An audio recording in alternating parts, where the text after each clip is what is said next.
Bon eh bien bonjour à tous, on se fait une petite vidéo un petit peu complètement improvisée dans la nature avec le copain Laurent, ça fait pas, on a été mis en contact par une connaissance commune qui s'est dit qu'on avait sûrement des bons atomes crochus et effectivement Dieu sait qu'on en a. Et en plus là on se fait un petit bout de vacances ensemble et on en a profité de l'occasion pour, on voulait vous proposer justement une petite discussion, une petite causerie autour de l'histoire de la Nouvelle-France. Vous savez que c'est un sujet sur lequel j'ai écrit, qui me passionne. Je me suis passionné pour cette histoire de cette ancienne Amérique française, en fait, qui est en partie pas mal oubliée dans nos programmes scolaires. Finalement, tous les gens savent qu'il y a des Québécois et qui sont des francophones. Finalement, beaucoup de gens ont oublié finalement d'où vient en fait le fait qu'il y a finalement aujourd'hui un résidu, j'aime pas le terme, on va pas commencer à m'engueuler sur ça. Une petite source francophone. Voilà, aujourd'hui en tout cas il reste voilà, il y a un peuple francophone aujourd'hui toujours en Amérique, aujourd'hui voilà, au Canada et de ce qu'on appelle maintenant le Québec. À l'époque on parlait un peu du Canada français, et de toute façon tu pourras revenir sur tout ça.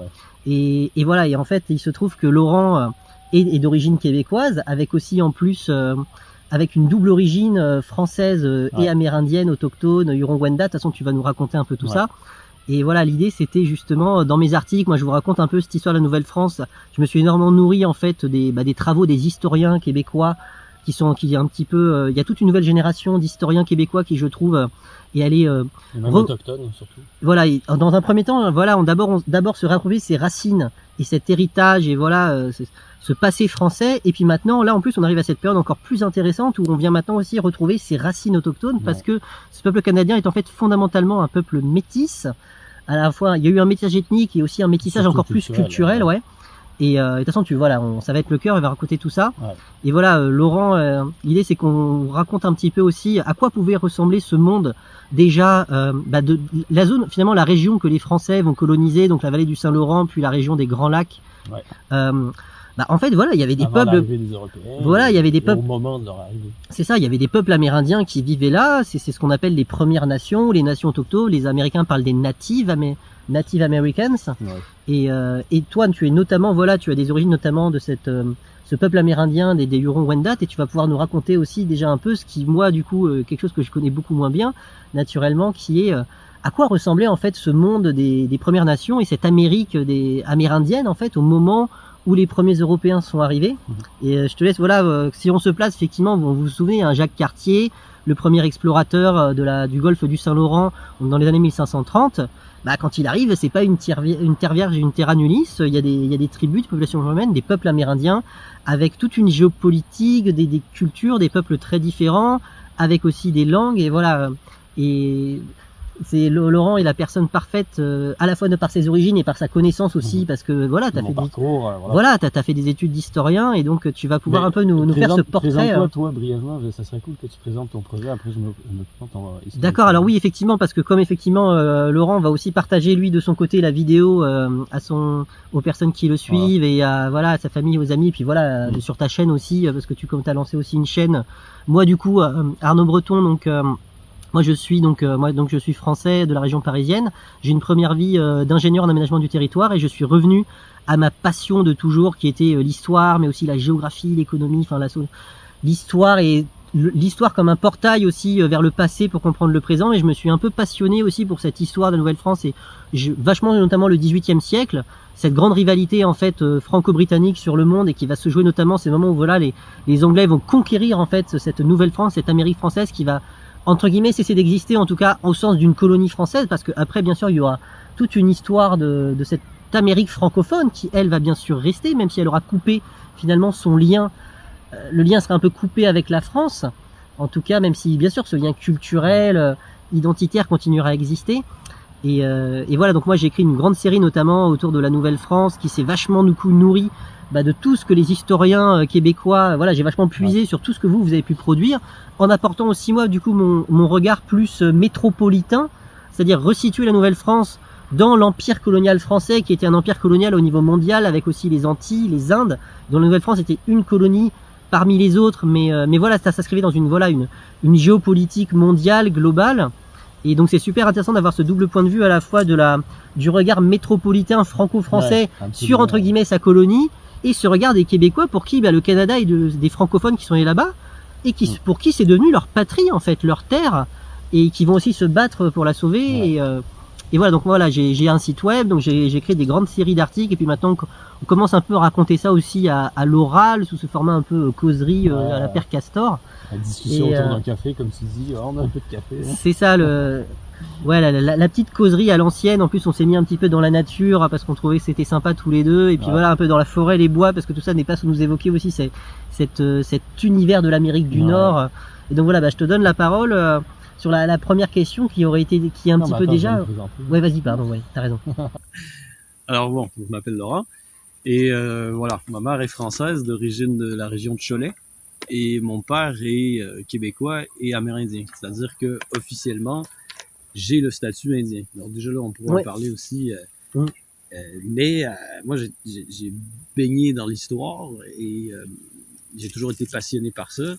Et j'ai toujours été amoureux de ces deux peuples, autant autochtones que la France. C'est cette double identité, en fait. Mais ouais, mais c'est que, en fait, je me suis rendu compte que je suis pas le seul. Alors, j'ai 2 sœurs, et puis il y en a peut-être d'autres au Québec. Mais j'incarne quand même cette espèce de mélange. Mes parents ont recréé, et en plus, ils se sont rencontrés dans les Rocheuses, les montagnes, comment vous dites en France? Les montagnes dans la Colombie-Britannique. Oui, d'accord. Les Rocheuses. Ouais, les Rocheuses côté Canada. Ouais. Donc c'est quand même amusant comme histoire.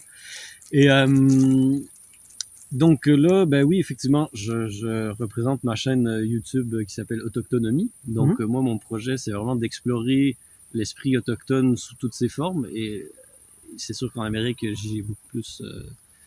j'en suis beaucoup plus en contact là-bas, mais ici en Europe, je voulais voir justement qu'est-ce que ça représente pour les gens. Et puis, pour moi, c'est pas juste de parler de philo, mais aussi de partager, d'essayer de mettre en pratique ma philosophie en fait de vie, et dans un but de retrouver de la dignité, de l'autonomie humaine. Donc, je pense que par l'autochtonie, on peut effectivement trouver beaucoup de réponses et de solutions aux problèmes du monde moderne, de l'homme moderne qui est en crise, l'homme et la femme.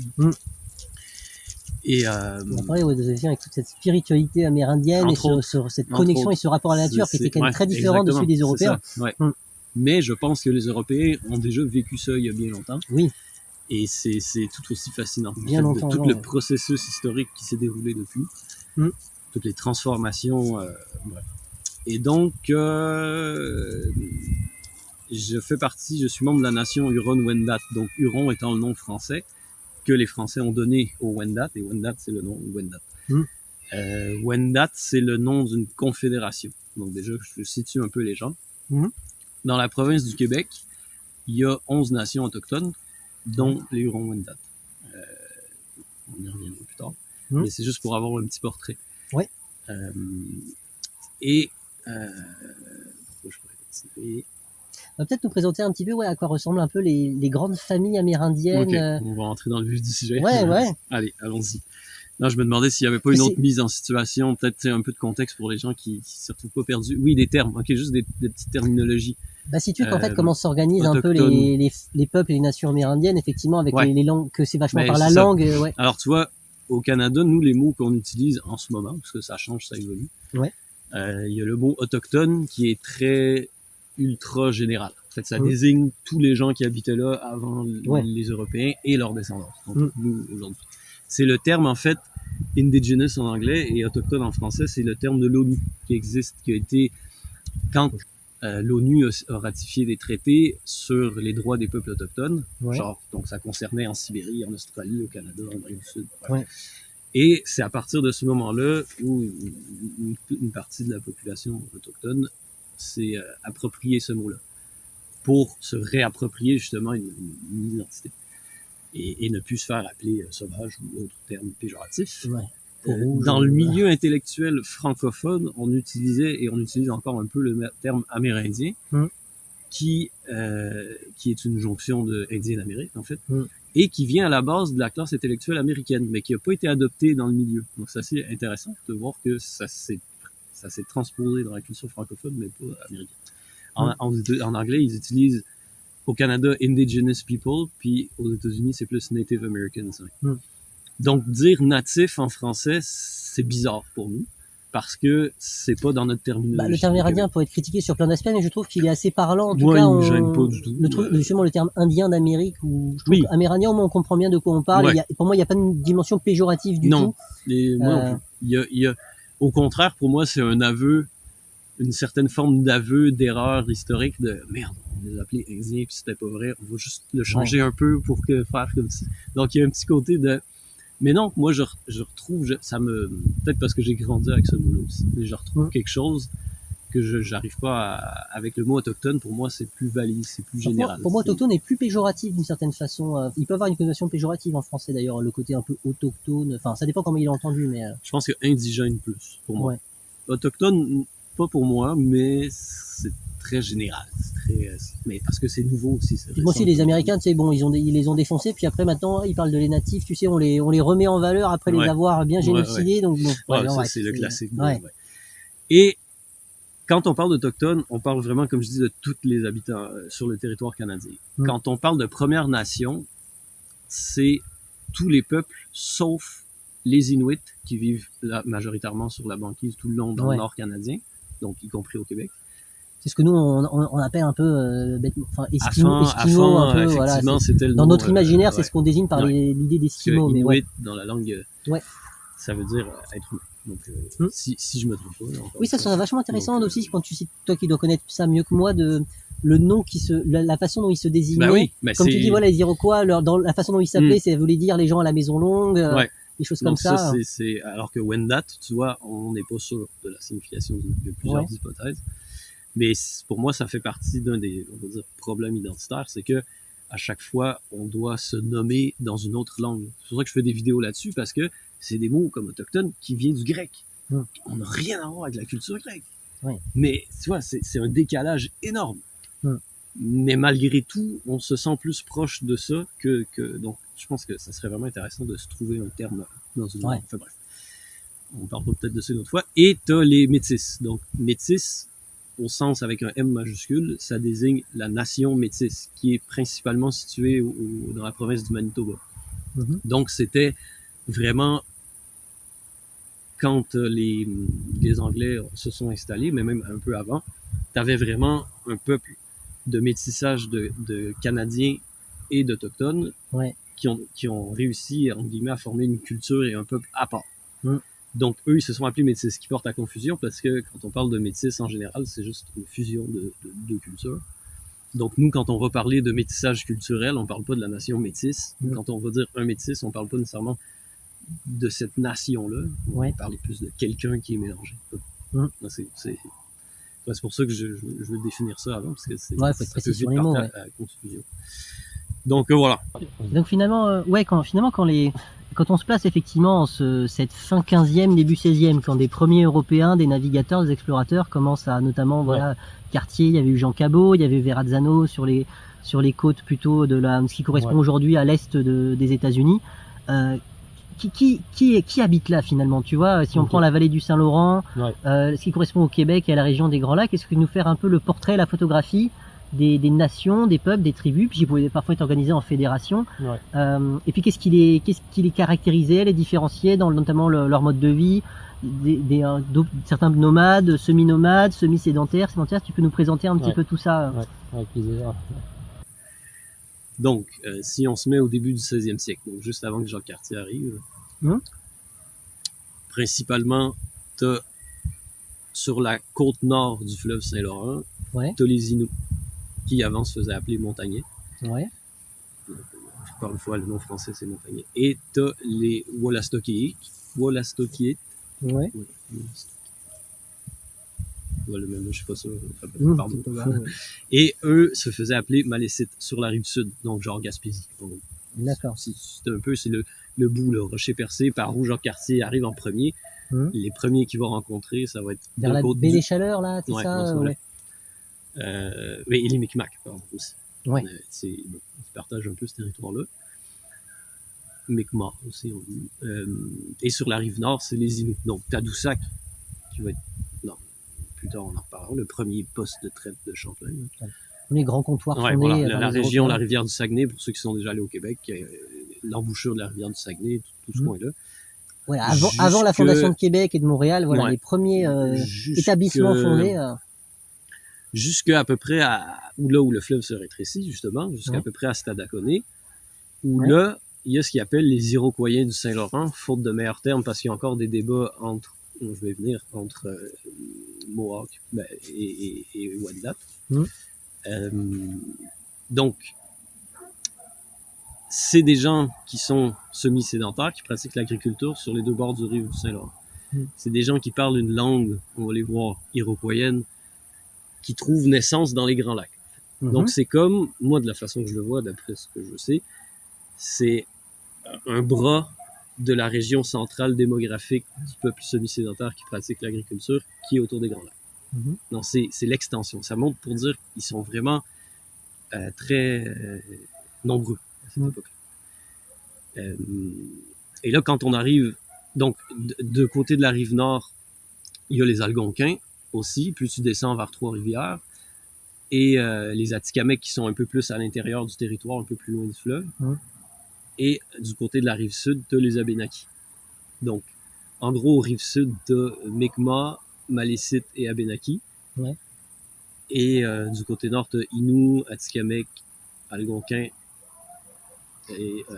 moi, ce que j'avais retenu, c'est que tu as deux grandes familles de langues, si on prend la région vraiment qui va être le cœur, qui va devenir après le Canada français. Tous ceux que je viens nommer, on les appelle les gens de la famille linguistique algonquienne. Et quand tu arrives... Sauf les Iroquois, les Iroquois, ils sont... C'est ça, attends. Pardon, excuse-moi. Quand tu arrives, à l'époque, là, vraiment avant Jean-Cartier, quand tu arrives dans la région de Montréal et tu remontes le fleuve Saint-Laurent encore jusqu'au Grand Lac, là, tu es vraiment dans le plein cœur du pays iroquoien, donc la langue iroquoienne, donc des gens semi-sédentaires. Les autres sont des peuples nomades. Tous ceux qui sont un peu plus haut en latitude et éloignés du fleuve, un peu plus éloignés du fleuve, ils sont en mode nomade. Ils pratiquent pas l'agriculture. Et cette langue, il y avait quand même des familles. Enfin, la langue était vraiment un des trucs qui différenciait notamment des grandes familles et dans des ensembles de tribus et de peuples. Comment c'est ça les noms qu'on donnait aux peuples avaient toujours des désignations territoriales. Donc, quand on donnait un nom à un territoire, c'était souvent en fonction du comment qu'est-ce qui faisait vibrer en eux ce territoire-là, l'esprit du lieu, en fait. Et donc, les gens qui y habitaient portaient le nom de ce territoire-là. De ce que je sais. Encore une fois, s'il y a des gens qui savent mieux que moi. Et donc, tu retrouves, par exemple, de ce que je connais le mieux de chez les Wendat, tu retrouves aujourd'hui sur la rive sud, à peu près au niveau de Québec, de l'autre côté, non, peut-être plus, je sais plus, en tout cas, qui s'appelle Chaudière-Appalaches. Là, tu te dis Chaudière, pourquoi il y en a une région qui s'appelle Chaudière? Parce qu'il y a une chute assez importante dans cette région-là, et les Wendat y allaient, et dans leur langue, ils la dénominaient comme une sorte de chaudière. Donc le nom français a été une traduction du nom Wendat. Parce que les Wendat, éventuellement... Enfin, donc... Le terme Huron, par exemple, ça c'est le nom qui a été donné par les Français, c'est ça? Eux, ils s'appelaient les Wendat. Ouais, c'est ça. Huron qui vient de la hure du sanglier, parce qu'il portait une coupe de cheveux... genre un mohawk mais rasé. D'accord. C'est juste la raie la cheveux, crête, la crête qui fait penser à la hure du sanglier. D'accord. Donc, ça peut être perçu péjorativement ou pas, ça dépend de... Moi, j'aime bien ça. Ça dépend. En France aussi. Et donc, plus tu remontes vers le fleuve, là, tu arrives au Grand Lac, et là, tu arrives dans le pays Huron-Wendat, qui est la baie Georgienne, qui est la région de Toronto aujourd'hui. Pas pour rien qu'ils sont installés là, c'est que c'est hyper fertile comme endroit. Donc, ils pratiquent principalement l'agriculture, aussi j'y reviendrai de où et pourquoi, et beaucoup la pêche. Et comme on en parlait tout à l'heure, la chasse pour pallier au manque, surtout pendant l'hiver, prévoir en fonction de l'hiver s'il manquait de ressources ou pas. Et donc ça, c'est, tu vois, même moi, les Grands Lacs, des fois, je les confonds. Là, t'es au lac Huron, lac Huron, et le lac un peu peut-être Michigan. Et quand t'étais un peu avant, donc entre le lac Champlain, aujourd'hui qui porte le lac Champlain, et le lac Erie et le lac Ontario, au sud de ces lacs-là, t'as ce que les Français ont appelé les Iroquois, c'est-à-dire les Haudenosaunee. Je sais pas si on dit Haudenosaunee ou Haudenosaunee, mais bon. Et eux qui sont effectivement le peuple de la maison longue. Ben, les deux vivaient... Dans la langue, ça veut dire le peuple des maisons longues, c'est ça? Il me semble, ouais. Aussi, ouais. Et Iroquois, c'était le terme... Et même terme... géographiquement, leur répartition... Parce que les deux...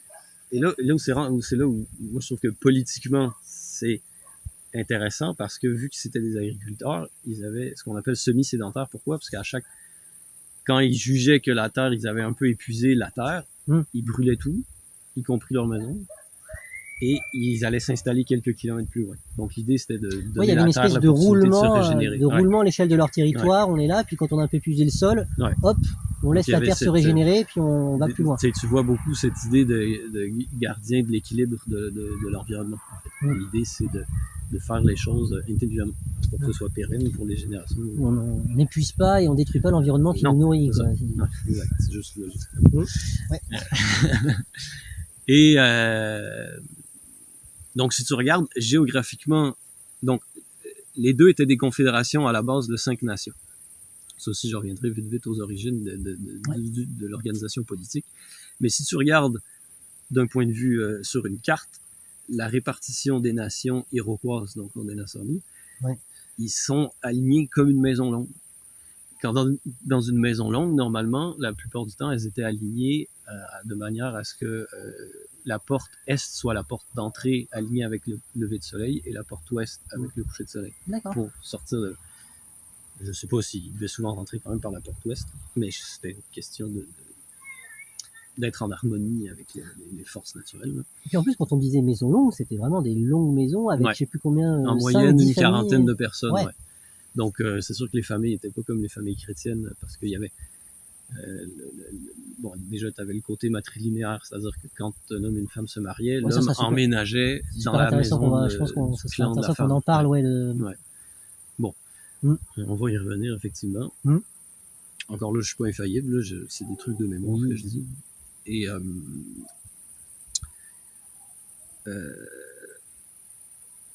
moi, je veux remonter un peu plus loin encore. Vas-y.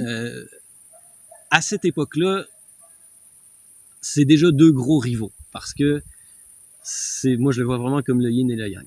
Même dans leur mythologie, leur mythe de création, t'as l'histoire des deux frères dont j'ai oublié le nom.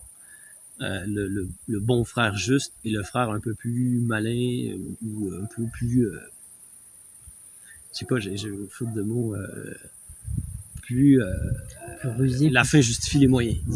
Donc ça peut être par la ruse, mais c'est plus l'emmerdeur.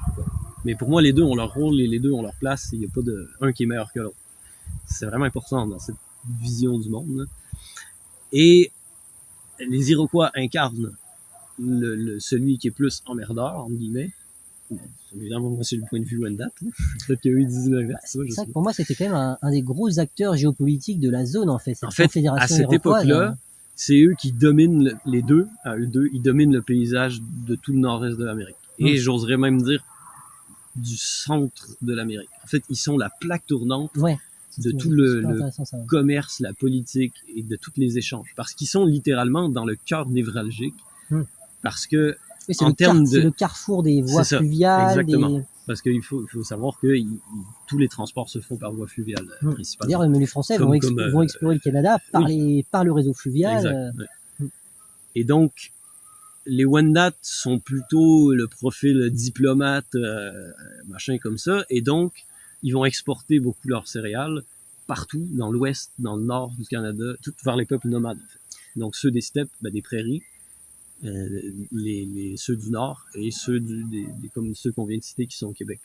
Ça, je rebondis parce que tu m'avais expliqué effectivement que c'était vraiment des peuples quand même très agriculteurs. On a souvent cette image aussi un petit peu des Amérindiens qui seraient vraiment nomades, chasseurs, pas chasseurs-cueilleurs, chasse-pêche. Alors que justement, il y avait des tribus qui étaient vraiment très sédentaires, qui faisaient beaucoup d'agriculture et qui après, il y avait toute une géopolitique du maïs. Tu m'avais parlé de cette espèce de géopolitique du maïs. Je laisse me raconter un peu ça. Mais juste pour finir, d'après ce que je sais aussi, le peuple Haudenosaunee, Iroquois, eux, ils dominaient plus la zone, on va dire, entre autres au sud de la frontière actuelle du Québec et des États-Unis, en fait. Donc, tout le côté est vers la mer Atlantique, donc les Delaware, la truc de Pocahontas, là, je pense que c'est des Delaware.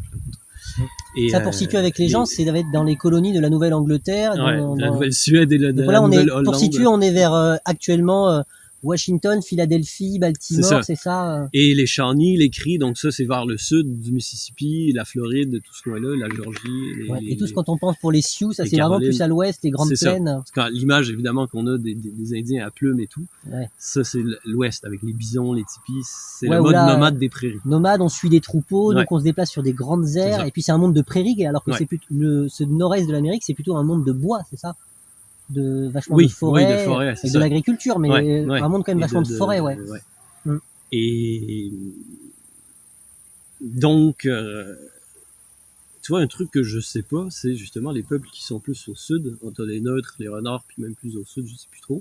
Ils devaient pratiquer l'agriculture aussi, forcément, au bord du Mississippi, en fait. Tout ce qui est Tennessee, même jusqu'à la Louisiane. Forcément. Parce qu'en fait, ce qui est arrivé, c'est que ils ont reçu, si tu veux, l'enseignement de l'agriculture c'est venu du Mexique. En fait. Donc, du Mexique, et là, au Mexique, on parle de 500 ans et même avant Jésus-Christ. C'est vieux. Oui, c'est-à-dire que là, on pense vraiment aux civilisations méso-américaines, là où, voilà, pour situer là où il y aura les Aztèques, les Almèques, c'est ça. Donc, l'Amérique centrale. Maya, moi, je veux en parler parce que, justement, pour moi, l'origine de la cosmologie des peuples semi-sédentaires, Wendat et Iroquois, trouve son origine dans le maïs et donc au Mexique. Au Mexique, ils ont le proverbe de El hombre es hombre de maïs. C'est vraiment cette identité que le maïs a forgé toute la civilisation mésoaméricaine et tout ce qui est autour. Chaque continent s'est bâti un peu autour d'une grande céréale. Le maïs était à l'Amérique, ce que le blé a été à l'Europe et l'Ouest méditerranéen, ce que le riz est à l'Asie, quoi. Donc, c'est ça. Si on recule un peu dans le temps, c'est-à-dire si on part du fait, les Hurons et les Iroquois sont les peuples qui pratiquent l'agriculture qui sont le plus au nord de l'Amérique. C'est le climat le plus fertile pour faire ça, pour eux, là, à l'époque, qui est le plus au nord. Donc, ils sont comme la frontière, ils incarnent la frontière du monde nomade et du monde sédentaire. Ils sont entre les deux, carrément. Et c'est pour ça que, et donc, à l'époque, au début du 16e siècle, avant que Cartier débarque, ils sont à leur apogée d'organisation politique et démographique.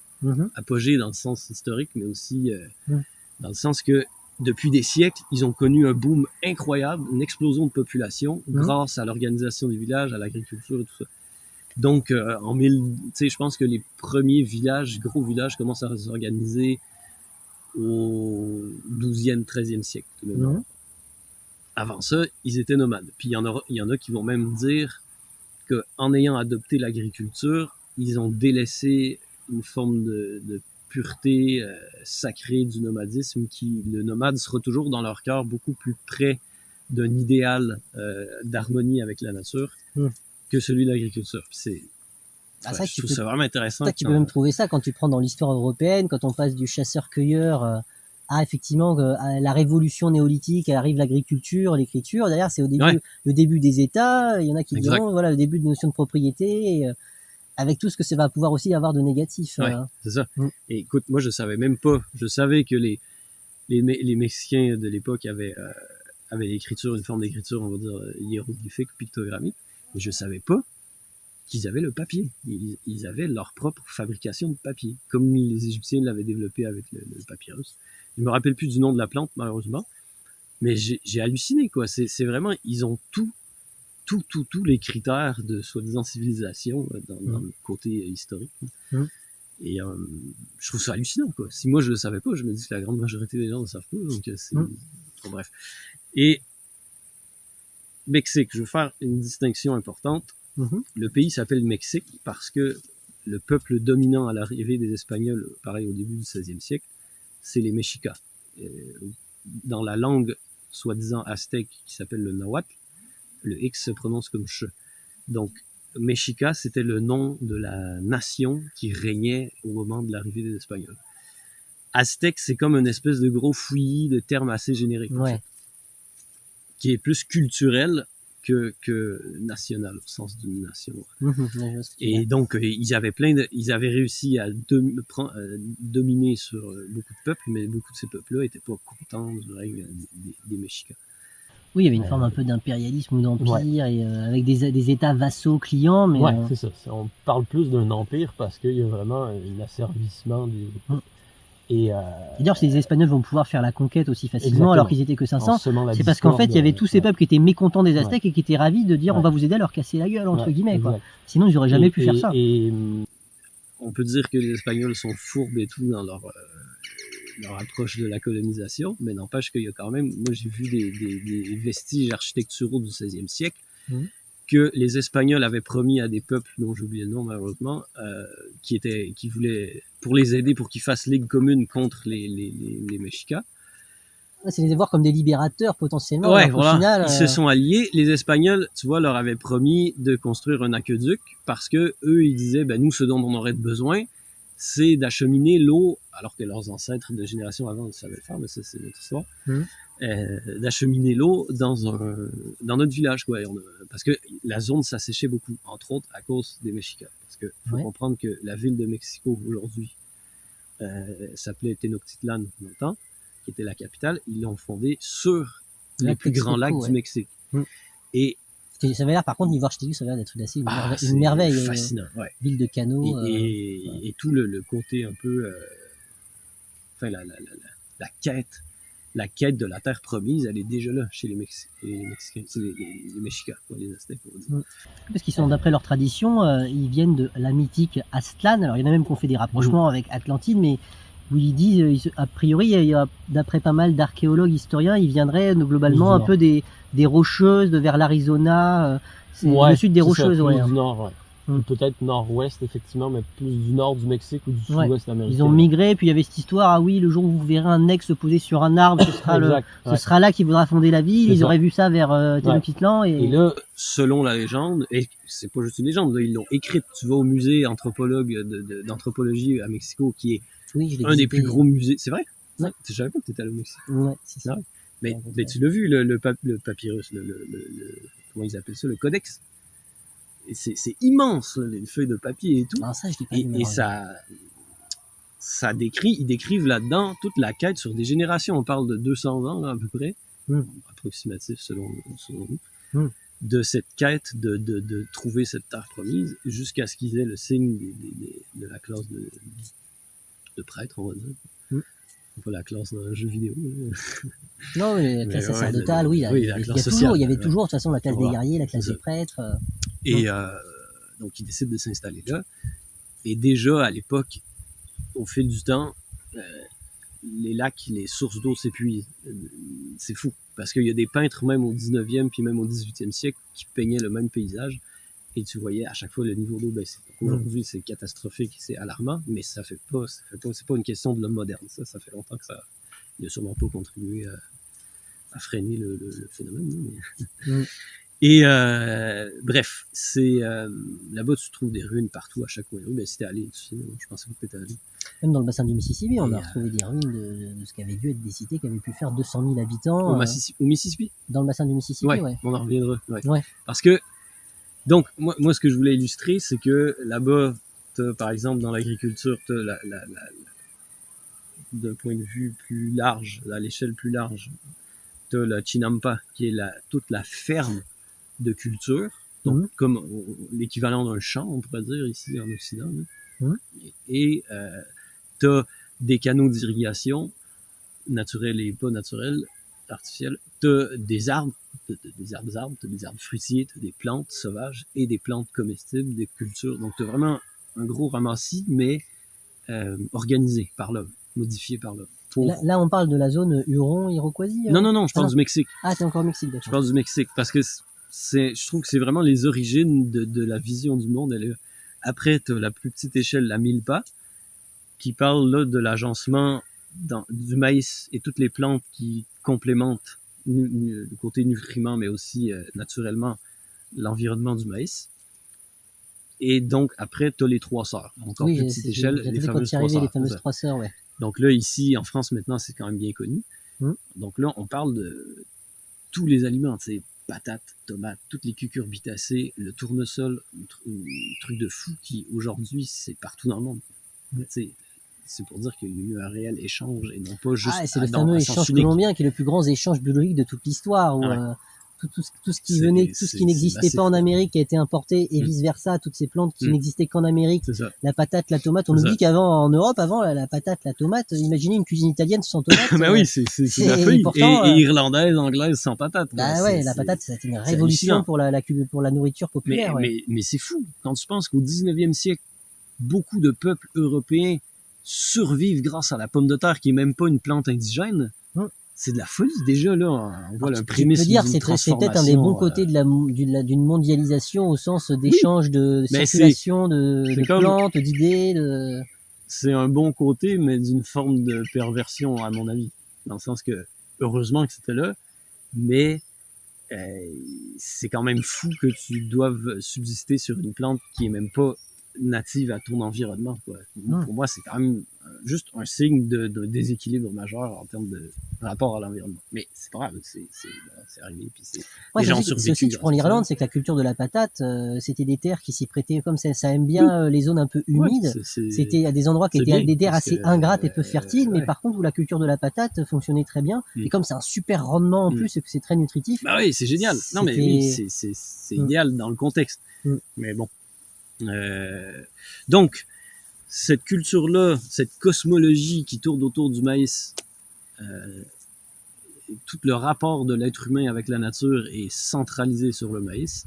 Elle va s'exporter au nord du Mexique avec le temps. Donc, effectivement, on passe, mettons, je pense que c'est le 11e, 12e siècle, où là, t'as les peuples du sud des États-Unis certains commencent à l'adopter. Et c'est là aussi où on voit l'avènement de la fameuse culture en anglais qui disent des mound builders. Je sais pas c'est quoi en français, les bâtisseurs de tertres, de monticules, bâtisseurs de monticules. Ces monticules qu'on a trouvés dans le bassin du Mississippi. Là. Et donc, il y a parce que le Mississippi, la vallée du Mississippi, aujourd'hui, c'est la principale concentration démographique en Amérique du Nord, à part le Mexique. Ça a toutes les conditions parfaites pour avoir une civilisation. C'est une des terres les plus fertiles du monde, climat tempéré. D'ailleurs, aujourd'hui, c'est juste un immense champ agricole. C'est la Beauce comme vous avez en France, mais fois 20 en fait. C'est énorme. T'as des forêts, t'as tout ce qu'il faut pour subvenir à une civilisation au sens historique qui prospère et qui. Donc, on voit cette ascension-là assez rapidement. Que ce maïs, en fait, il va monter. Cette culture de maïs va monter jusqu'à arriver. Avec la civilisation. Et donc, ils construisent des très gros bâtiments très rapidement avec une population qui aspire toutes les zones satellites des peuples amérindiens. Et ça se construit très rapidement en terre, surtout, pas en pierre ou en bois. Et ça va, on a du mal encore à expliquer pourquoi, mais ça va péricliter aussi cette organisation urbaine-là. Va péricliter, va chuter aussi rapidement qu'elle aura. Donc, ça va durer très court, peut-être une cinquantaine d'années. Parce que ça, c'est fascinant, c'est que quand les Français vont explorer, vont arriver dans le bassin du Mississippi, ils trouveront ces vestiges, mais qu'on voit quand même, ça fait 2 ou 3 siècles qu'il y avait une ville peut-être de 100 000 habitants ici, qui est honnêtement sous la végétation maintenant. Je sais même pas s'ils ont pu la voir parce que c'était déjà, comme tu dis, sous la végétation. À moins que les autochtones locaux leur en aient parlé. On voyait les tertres, en fait. On voyait qu'il y avait quelque chose d'humain. Tu sais, si c'est pas excavé, si tu le sais pas, ça ressemble à une colline naturelle. Puis c'était fait de manière assez naturelle aussi. Je pense qu'il faut faire connaître le côté tertre parce que c'est des trucs que t'avais aussi en Europe, les tertres. On sait que c'est un truc que fait l'homme, quoi. Je sais pas. Honnêtement, moi, j'ai mon doute sur le fait que un Européen de l'époque qui voyage là-bas, il puisse reconnaître qu'il y a un intérêt, disons, archéologique. Là, non, il n'y avait pas l'idée d'aller excaver ça, mais par contre, je pense qu'il me semble que j'avais même lu que dans certains récits, qu'ils avaient compris que c'était quelque chose des constructions humaines, même s'ils sont pas allés faire de l'archéologie, parce qu'à l'époque, il n'y a pas de notion d'archéologie. Ouais, c'est pour ça, tu sais, les gens, surtout les Canadiens qui vont se rendre là-bas, c'est-à-dire les Français qui sont nés sur le territoire canadien, donc les descendants des colons, ils sont pas nécessairement lettrés, sauf peut-être justement les jésuites. Donc ça pourrait être intéressant de voir. Mais bon. Donc, et là, au même moment où cette culture-là, on explique mal pourquoi elle a chuté comme ça, on se dit pourquoi? Il y avait tout pour être prospère. Peut-être que ça ne correspondait pas à la cosmologie des habitants et une organisation qui est devenue beaucoup plus hiérarchique, un peu comme au Mexique, elle a peut-être pas mordu. Les gens ont peut-être fait, ben non, c'est de la merde en fait, c'est pas ça. Non, c'est pas comme ça qu'on vit, donc on veut pas embrasser ce modèle-là. Et c'est assez important parce que au même moment, tu as justement les Hurons-Wendat et les Haudenosaunee qui commencent à adopter l'agriculture autour des Grands Lacs, donc un peu plus au nord encore, et qui commencent à prendre une expansion démographique et qui vont former une organisation politique qui n'est pas du tout semblable à celle des Incas ou des Aztèques et tout ça, ou des Mayas, qui est pas hiérarchique. Et moi, je trouve ça fascinant, en fait. Parce que c'est... de confédération de nations, voilà. Ouais. Et donc là, on y arrive. Ils ont...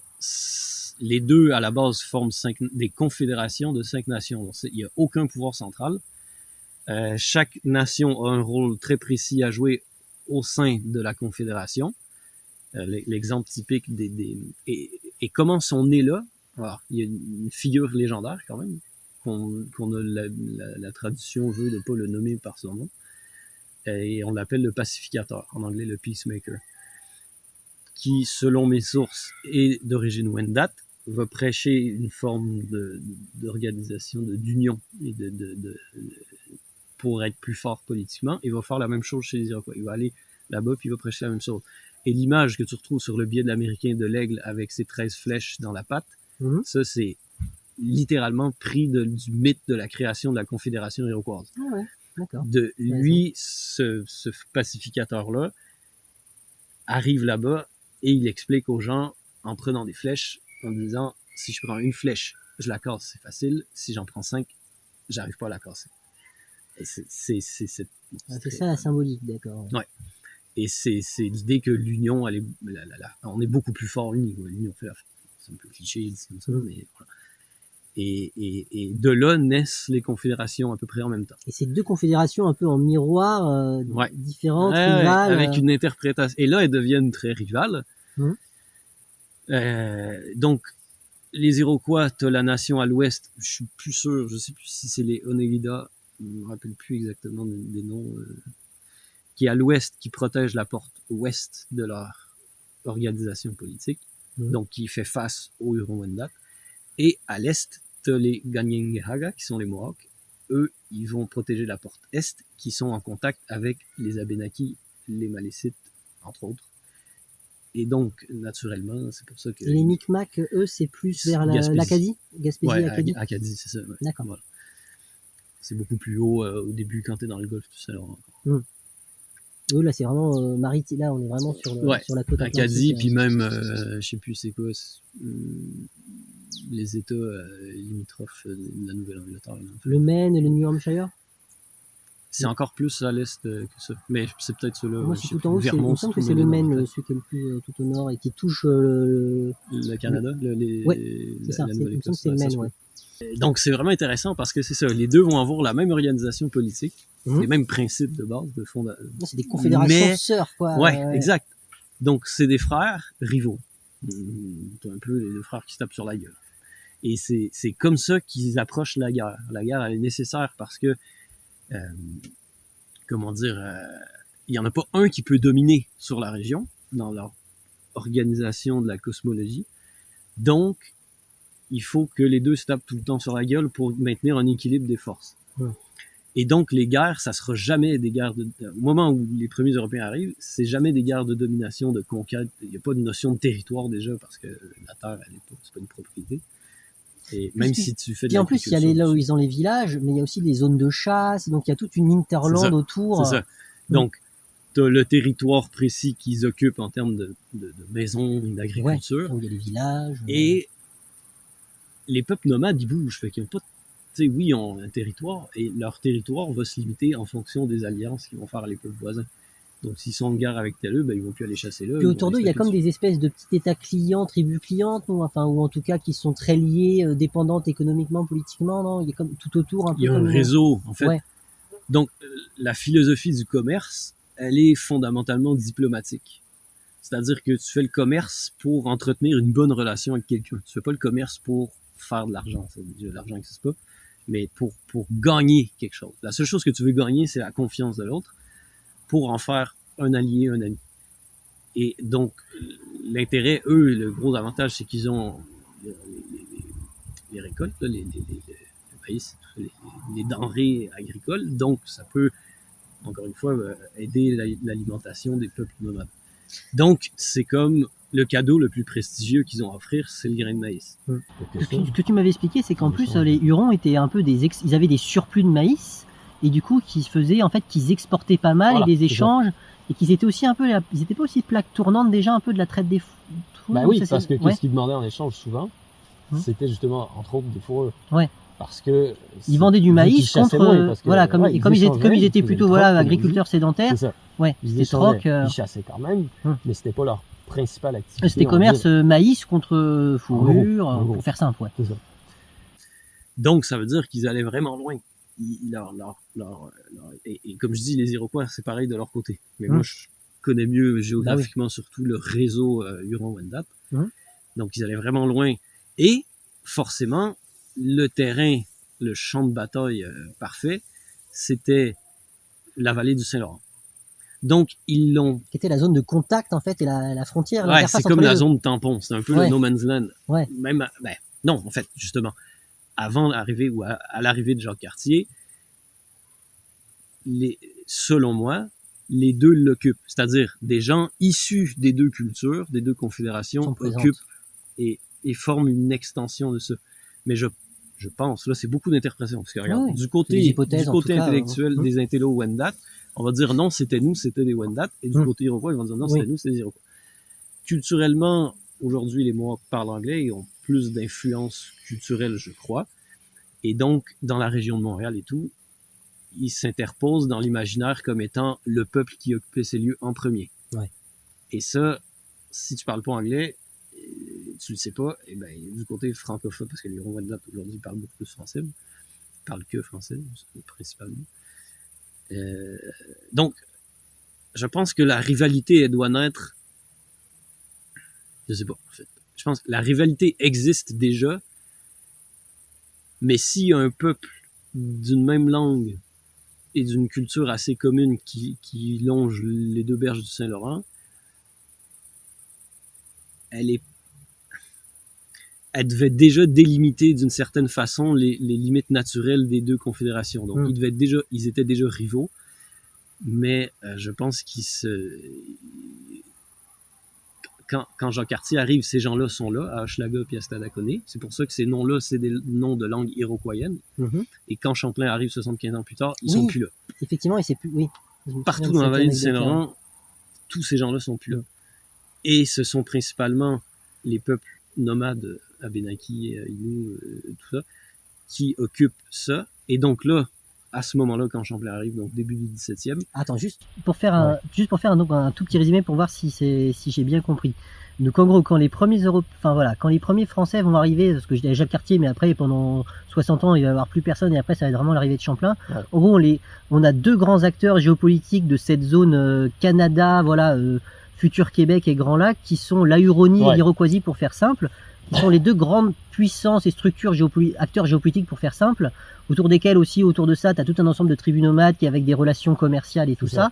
Et voilà, c'est les deux grands acteurs qui vont être présents quand les premiers Européens, les Français au niveau de la vallée du Saint-Laurent et les Anglais au niveau de la Nouvelle-Angleterre vont arriver. C'est ça? Au sens occidental, européen du terme, mais du terme géopolitique, dans notre vision géopolitique, c'est eux qui sont la plaque tournante de toute la géopolitique. C'est les acteurs centraux autour desquels un peu ça s'articule autour, et c'est et pas juste du Nord. Mais je le précise parce que pour moi, s'il y a un Abénaki ou un Innu qui m'écoute, c'est pas du tout pour diminuer le rôle et l'impact géopolitique de ces nations-là, pas du tout. Mais c'est au sens civilisationnel d'agriculteurs. Ces gens-là, ils sont la plaque tournante des échanges Est-Ouest et Nord-Sud. C'est les pôles où il y a une démographie la plus concentrée. Puis c'est les comment dire, les carrefours économiques autour desquels ça structure autour aussi. Donc, on va dire en tout cas tout ça pour dire que quand les Français vont arriver, les gens avec qui ils vont devoir compter, les grands acteurs et puissances géopolitiques sur place, c'est vachement la Huronie, l'Iroquoisie. C'était là où je voulais en arriver. Et Alors raconte-nous maintenant avec l'arrivée des Européens. Moi, je vais parler de l'organisation politique avant. Ah oui, pardon, oui, t'as raison, c'est vrai qu'on avait dit qu'on parlerait de ça, ouais. Donc, je peux pas comparer aux peuples nomades parce que j'en connais pas assez sur leur organisation politique. Mais en gros, la structure, c'est que c'est très décentralisé. Pour moi, la meilleure image que j'ai, c'est comme une cellule, c'est ça, et plusieurs cellules qui forment un organisme. Donc, tu as cette idée de aussi comme une poupée russe. Peut-être que ça parle plus aux gens. T'as la plus petite unité qui va être l'individu, évidemment. Donc c'est ça, t'as l'individu, la famille, le clan, la nation et la confédération. Et l'humanité. Bon, ouais. Peut-être que j'en oublie un, là, mais bon. Et c'est important parce que quand je dis une cellule, c'est que c'est aussi t'as le village aussi, j'ai oublié de mentionner le village ou la ville, là, parce qu'on compte des plus gros villages allaient jusqu'à 3000 habitants. Donc, subvenir à une population de 3000 habitants, il faut imaginer les champs d'agriculture de maïs et des 3 sœurs et de toutes sortes de légumes qui est autour des villages, parce que c'est comme ça qu'ils s'organisaient. C'est pas rien, c'est des kilomètres de champs. C'est quand tu regardes au microscope un embryon qui se forme, tu vois c'est la création d'une cellule, puis tu vois les cellules qui se déplacent et qui s'imbriquent les unes dans les autres, mais qui restent chacune une cellule. Moi, c'est vraiment cette image-là que j'ai en tête. Un mouvement perpétuel, mais qui est très calculé aussi, d'une certaine façon. Des petites cellules qui se mettent ensemble et qui font quelque chose de plus gros, mais qui sont quand même une somme de cellules. Exactement, c'est ça. Et donc, s'il y en a une qui se sépare, elle peut aller voir un autre amas de cellules. Donc, ça ne meurt pas, dans le sens qu'il y a toujours une forme de mouvement puis de transformation. Parce qu'un clan peut décider d'aller migrer, machin. Là, je parle vraiment avant le contact européen. Pour moi, il y a quelque chose de très organique, de très naturel. Et j'oserais dire anarchique. On y reviendra. Justement, parce que souvent on confond quand les gens disent c'est l'anarchie, dans leur tête c'est désorganisé, c'est le bazar. Non, mais non, mais c'est vrai que pour moi, il y a une organisation. Parce qu'ils ont l'image des anarchistes aujourd'hui qui dessinent des halles. Qui sont l'anarchie, c'est l'ordre sans l'autorité. Voilà, c'est ça. C'est pas le désordre. L'organisation, c'est ça. C'est juste, on se passe de l'autorité et de la pyramide de pouvoir. C'est ça. Donc, tu vois, c'est pour ça que je parlais de l'arrivée, parce qu'au Mexique, tu as quand même une organisation très pyramidale, beaucoup plus hiérarchique, et qui a essayé de s'interposer dans la vallée du Mississippi, qui a échoué. Et là, on retrouve cette organisation politique autour des Grands Lacs. Et donc, les deux, autant les Iroquois que les Hurons, ils sont matrilinéaires. Et tu as cette dynamique que tu retrouves dans beaucoup de peuples autochtones, puis je pense en Asie aussi, et probablement en Afrique, je sais pas. Et puis en fait, en Europe, avant... Chez les Celtes déjà, mais même les Celtes, ça a déjà commencé à... En fait, avant les Grecs, les Romains et tout ça, on oublie effectivement que les sociétés, alors, n'étaient pas matriarcales, mais effectivement matrilinéaires. Tu peux nous expliquer d'ailleurs ce que c'est la matrilinéarité? La différence patriarcale, matriarcale, c'est que c'est un qui décide. C'est qui a le pouvoir. Donc il y a une forme déjà de hiérarchie. Quand on parle de linéarité, on parle de comment se transmet la famille. Donc là, c'est ça, quand tu as un mariage entre un homme et une femme, l'homme va habiter dans la maison de la femme. Il va être adopté par la famille de sa femme. Parce que le côté matrilinéaire, c'est donc le clan, c'est la femme qui va en être au sommet, mais qui va en être la responsable. Et la transmission des biens aussi qui se fait par les femmes, c'est ça aussi, non? Je sais pas. Pour moi, il y a plus la notion d'héritage, donc oui, c'est probable, mais tu sais, les biens matériels, là-bas, on s'en fout. Il y a un marteau, le marteau n'est pas à quelqu'un, il y a à tout le monde qui en a besoin. Oui, c'est vrai qu'en plus, il y a cet autre aspect-là. Donc la maison aussi, parce que déjà, ils foutent le feu quand ils s'en vont. Il me semble. Peut-être pas trop. Et le mariage aussi et tout ça, est-ce qu'il y a des... Comment finalement les relations... Moi, ce que j'aime aussi, ce que je trouve intéressant, c'est cette séparation des tâches, on va dire, c'est pas des tâches, mais dans le mode de vie, cette séparation de yin-yang, du masculin-féminin dans l'organisation sociale, c'est-à-dire où la femme va être plus à s'occuper de l'agriculture et de ce qui est tannage de peau, vêtements, et l'homme va être plus évidemment la guerre mais aussi les voyages, les expéditions, donc diplomatie, commerce. Cela dit, les deux pratiquent l'activité de l'autre aussi. L'homme est pas genre non, je veux pas aller dans le champ, c'est un travail de femme. Non, c'est complètement con. Il bouffe, il veut bouffer, il veut aider la femme. C'est juste que voilà, il y a une tendance que certains fassent plus ça que d'autres, mais après, mais voilà, il y a ah, là, c'est mon interprétation. Et la femme aussi des fois accompagne l'homme dans le voyage. Question de ravitaillement. Puis en Europe aussi, c'est fait au Moyen-Âge. On n'en parle pas, mais le rôle des femmes était hyper important dans les ravitaillements de l'armée, des trucs comme ça. Et alors juste, j'avais lu quand j'avais vu une super vidéo sur l'organisation politique de la société iroquoise et que c'était finalement les femmes, un peu les matriarches, qui étaient les autorités un peu spirituelles, morales, je sais pas comment dire ça. Justement, les femmes et les hommes vont, ce qu'on appelle les aînés, donc les personnes qui sont sages, qui sont élues par les gens, qui sont choisies par les gens, chacune va avoir sa sphère de pouvoir. Donc l'homme va être plus côté extérieur, donc le côté yang, le côté chez les autres, donc les guerres extranationales, la guerre chez l'autre, et la gestion du territoire local, donc plus les guerres défensives, ça va être plus géré par les femmes. Ou même les guerres au début entre les nations. Donc les femmes se battaient aussi potentiellement, s'il y avait besoin pas à ma connaissance. Ouais. En tout cas, s'il y avait besoin de défendre le village. C'est possible. Ouais. Si ça avait tiré à l'arc, ça aurait été con de... Mais non, parce que... Enfin, je pense pas, parce qu'il y avait des châteaux... Des villages qui étaient entourés de palissades, mais jamais il y avait une question de conquérir le village. Peut-être plus de le défoncer, mais jamais de le prendre, d'en prendre possession. Ça, même au Mexique, encore. La guerre, c'est un jeu. Ah oui, il y a une domination, mais l'idée, c'est de montrer sa supériorité sur l'autre. C'est l'ego un peu guerrier, c'est de canaliser cette énergie il y a aussi, excessive. Et cette pratique aussi de prendre des otages, d'emmener des enfants qu'on allait adopter et élever dans la tribu. C'est ça, un truc qui n'existe, qu'on n'a jamais trop vu en Europe. Peut-être que l'esclavage, c'était un peu une forme chelou de ça, mais l'idée, c'est que pour pas favoriser la consanguinité, le jeu de guerre est de montrer sa supériorité guerrière, mais aussi de prendre des captifs pour les ramener chez toi et éventuellement, possiblement, les adopter pour pallier, pour assurer un bassin génétique pas consanguin. Et puis après, en fait, ils vont devenir des membres de la tribu qu'on va adopter au sens où ça ne sera pas juste les esclaves. Mais il va être adopté, puis ça c'est vraiment fascinant, il va être adopté s'il y a l'humilité déjà pour supporter l'humiliation qu'il peut subir, et aussi la reconnaissance et le respect de l'autre, et la volonté. Parce que de retourner chez lui après avoir été captif, c'est pas top. Donc, ça c'est le côté de l'organisation tribale. Donc, il y a tout ce système pour assurer un bassin démographique qui n'est pas... Bref, ça n'a rien à voir avec la royauté européenne. C'est pas du tout le même... Niveau civilisationnellement, c'est complètement différent. Ouais.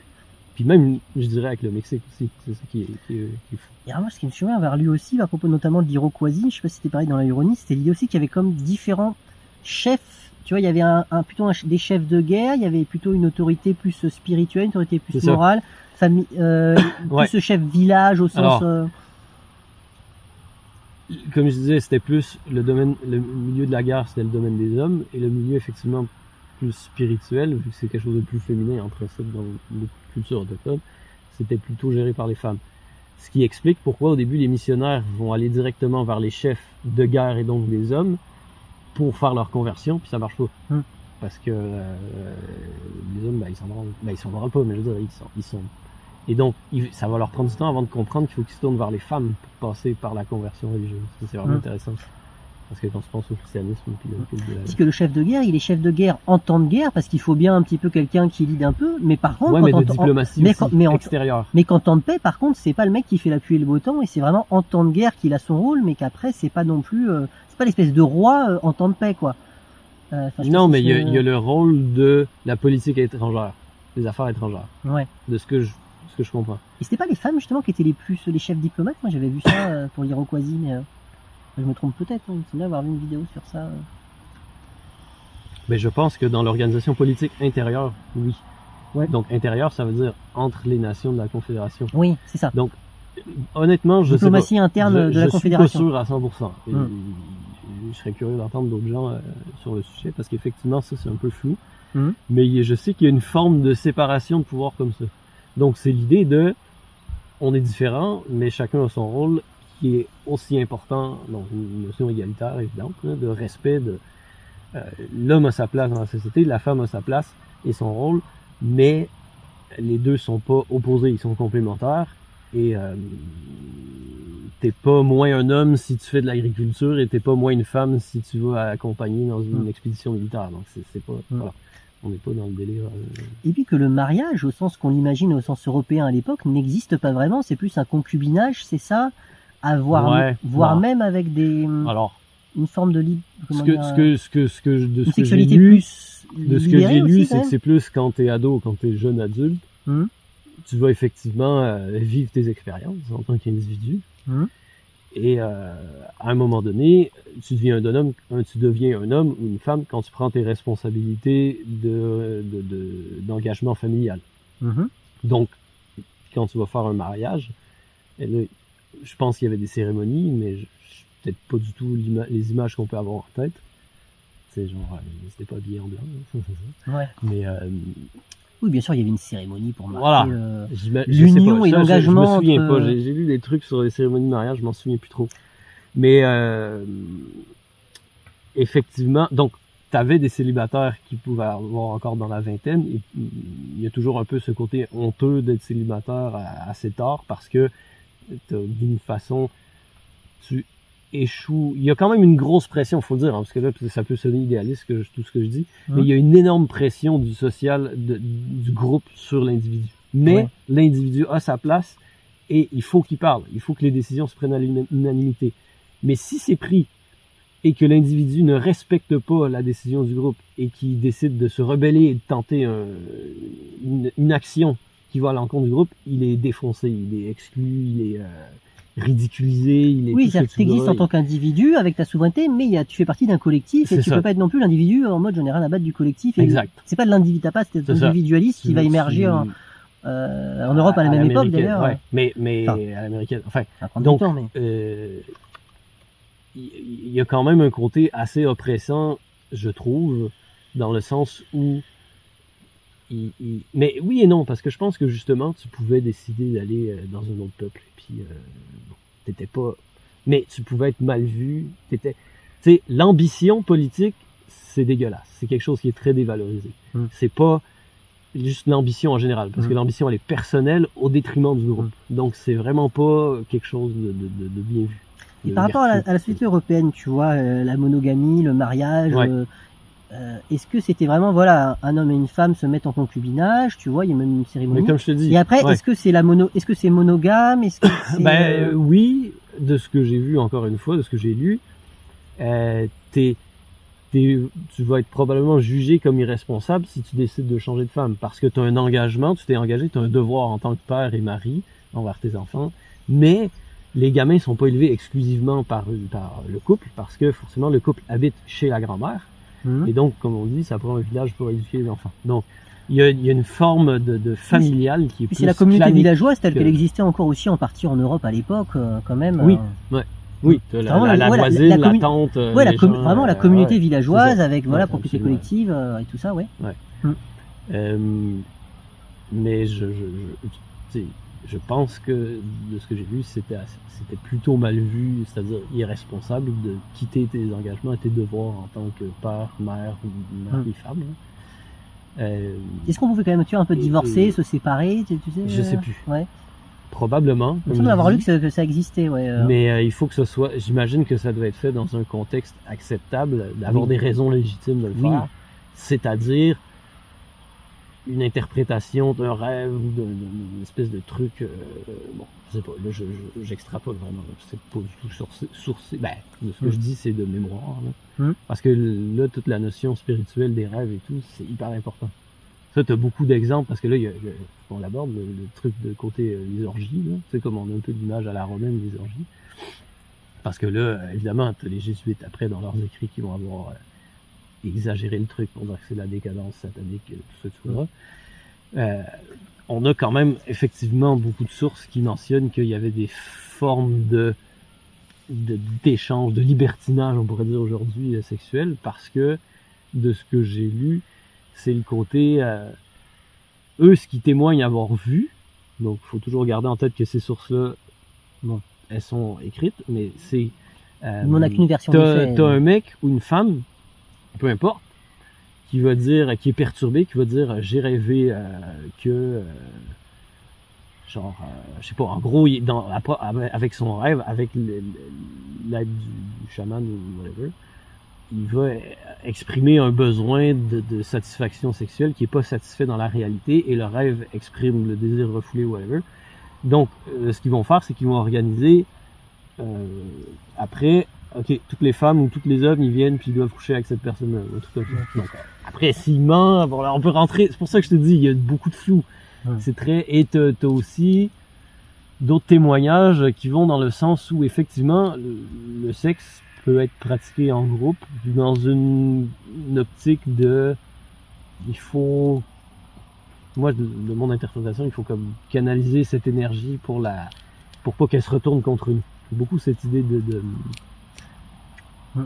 dynamique de groupe, de énergie. Quand je dis énergétique, bon, bref. Pour moi, en fait, ça fait aussi le lien, tu sais, avec du coup ce qui va aussi vachement favoriser notamment le métissage et l'attrait et l'attirance que vont pouvoir avoir les femmes amérindiennes pour les jeunes Français coureurs des bois. C'est le fait qu'à l'époque, effectivement, si on se replace dans la société chrétienne, bah, en gros, la sexualité et tout ça, c'est plutôt des choses qui ont vocation à être réfrénées, un petit peu, c'est péché, quoi. Ouais, c'est ça. Alors que pour les Amérindiens, les besoins corporels ont vocation à être plutôt satisfaits, épanouis. Et donc ça, c'est une différence fondamentale. La sexualité, elle est pas mauvaise, elle est pas, c'est pas la sexualité, c'est juste pour la reproduction, et puis voilà, c'est un peu quelque chose de honteux de réprouver. En fait, ce que moi j'aime dans la pensée anarchiste, puis là je parle le courant intellectuel, j'ai enfin pu lire la morale anarchiste de Kropotkin, russe, qui a eu beaucoup de correspondance avec la France à l'époque de, comment il s'appelle, celui qui est à la base des idées de la commune, c'est pas Paul, j'ai son nom. T'as Proudhon au début qui va pas mal pour sécuriser, à la fin du 19e. Vallès, je lis son... Ouais, je pense que c'est Vallès, c'est sûr. Ouais. Bref, et j'étais tellement soulagé et content de lire que, en fait, dans tous les courants idéologiques intello-européens que j'ai lus, c'est le seul qui mentionne l'aspect primitif et animal de l'être humain, qui vit, qui l'embrasse, plutôt que de lutter contre ça et de le réprimer. Et ça fait écho à cette idée, ce mode de vie autochtone où l'être humain est en partie un animal qui a une responsabilité envers l'environnement, qui a sa responsabilité et son rôle à jouer comme les autres animaux. Mais c'est un être humain, et donc le côté animal, dans le sens animal, dans le sens primitif de besoin de base, il est normal, il est accepté. Donc que tu sois homme ou femme, tu as envie de coucher à droite à gauche quand tu as 15 ans ou 20 ans, ben c'est normal. C'est juste, donc il n'y a pas de... Et forcément, une autochtone de 18 ans... Il n'y a pas ce truc du péché originel, donc, quoi, tu vois, qui va avoir cette influence tellement qui va tellement brider la sexualité aussi quand même. Puis non, exactement. Donc t'as pas cette culpabilité. C'est que tous les plaisirs, en fait, c'est tout ce truc que l'Église, là, pour le coup, catholique, va mettre, que les plaisirs de la chair, c'est un peu péché. Ouais, alors que du côté amérindien, bah non, en fait, les besoins corporels, bah c'est aussi fait pour être satisfait. Enfin, il y a pas de... juste naturel. Voilà, c'est ça, c'est naturel, exactement. Et t'as le côté nature, le rapport à la nature. Pour eux, l'être humain est exceptionnel dans la mesure où il regroupe les esprits de toutes les plantes et tous les animaux. Donc, en nous, on porte chacun de ces esprits-là. C'est pour ça l'idée du totem, mettons, dans l'Ouest. Alors, messieurs, on va faire une pause pour admirer le paysage au Braquois. Comment on dit Et là, on est au milieu du nord de la Lozère, en fait. Ok, mais c'est quoi l'adjectif de Aubrac? Mais genre, je suis un Aubracois, un Aubracais, Aubracien. Aubracien, ça se peut, hein. Aubraquais. Aubraquais! Je vais aller chercher ta veste parce que je commence à avoir les mains. Oui, bah oui, je me suis dit, tu vas commencer à avoir un peu froid. Je sais pas où je l'ai foutu ta veste, je pense que je peux les redonner.